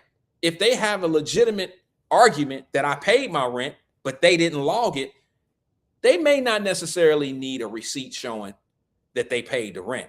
Not when you got 20 or 30 other people that went through the same thing. And then out of that 20 or 30, maybe 5 or 10 of them have receipts saying, hey, this happened to me. Sometimes it's just enough to have 5 or 6 people who went through the same thing and they have receipts showing that they paid, but yet it's not logged into the book. So it's showing a consistency of theft. I just think that these folks will be fine. I think it's a shame that somebody would steal these old folks' money. Or elderly, excuse me. I think it's a shame that people would stoop that low to do something like that. And, we live in a world where, man, people don't care about other people. They don't necessarily care how it affects other people. Some people know that people they'll be fine. They got insurance. They'll be fine. They don't care what the aggravation will be on these people. They don't care. They don't care nothing about that. But I'll put my word out there. I feel this is where I put my money where my mouth is. There's no way in hell I'm going to let 20 elderly people in a building be put outside or put out for non-payment of rent for theft. I'll write that off before I let that happen. Not in my city, not in Cincinnati. All right. So if Tierra Powell finds out something and they want to involve me, or I'll be more than happy to help any way I can, whether if it's on the legal end of it, whether it's on the financial end of trying to help these people. I'll be more than happy to try to do whatever I can do. Okay. But I can't imagine people living in an elderly building for metropolitan housing. I don't know how it goes past. Y'all know I was employed in the legal division with metropolitan housing 20 something years ago. I know how to process. That's what I did. I filed evictions. I did things of that nature. Then we moved into the property management group and all that. But that's one other thing. But in order to file an eviction, you have to be 3 or 4 months behind. Okay. So I need them to show me the logs that they ledgered that these payments were made or not paid. I need to know that before we move forward. Obviously, it's going to say they weren't paid, but how many months have not been paid? Tierra Powell says, I'm going to hold you to that. Feel free to call me. DM me your number and I'll send you my number back. Okay. Anybody that knows me, when I say I'm going to do something or if I'm part of the fight, I'm part of the fight. All right. So there's nothing that they can do that in that situation that I can't handle, from the fight to the making shit right. Okay. It ain't nothing that I can't say, okay, well, we gonna make it right. And I don't mean to, flex or nothing like that, but this is the difference between me and a lot of people. A lot of people that when the cameras, I really don't, Tierra, to be honest with you, sis, I don't really do this right here. Like, I don't have these type of conversations right here like that. This is a conversation that you and I can have sidebar. We can go somewhere else and have this conversation. But just know that I'm here, and I said that on the air so you can hold me to it. Hey, I'm running out of time here, man. I had another phone call come in, but they fell off. Let me just make sure I got what I need here before I go. Oh, Twin had those questions. I think I may have to grab those other 2 questions tomorrow. You know what I'm saying? I'll do my best to try to get here tomorrow and answer those 2 questions for you, Twin. I answered the first 2. The next 2 is, why have a partner? I think what you were talking about is why not have a partner in business or something of that nature. I'll go over it again tomorrow when we talk. And the other question was, who should hire the police chief and fire chief in the city? Who should be involved in the hiring process of that? If I'm not mistaken, I think that was the question that he was asking. That's how I wrote it down. I did why do I live in Florida? I told you that for tax purposes. The bonds that were low on the individuals that were in, court on gun charges. I told y'all this week was going to be a bad week. Get ready. There's going to be a problem in the city because you have a particular person allowing people to get out right now with bad history, and they're little to very little monitoring. I think that was it. I think that was it from Twin. I'll try to get to those questions tomorrow, and see you guys tomorrow right here, same place, same time on Wyatt Live. Peace and love to you all.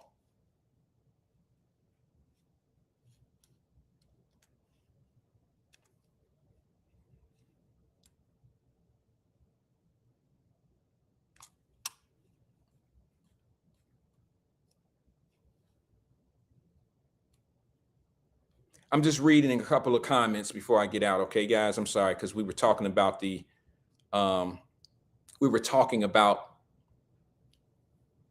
what was going on over at that landlord, at that spot. So bear with me. I'll just go ahead. I'm going to peace everybody out. I'm going to read these comments while I sit here. Peace and love to everybody.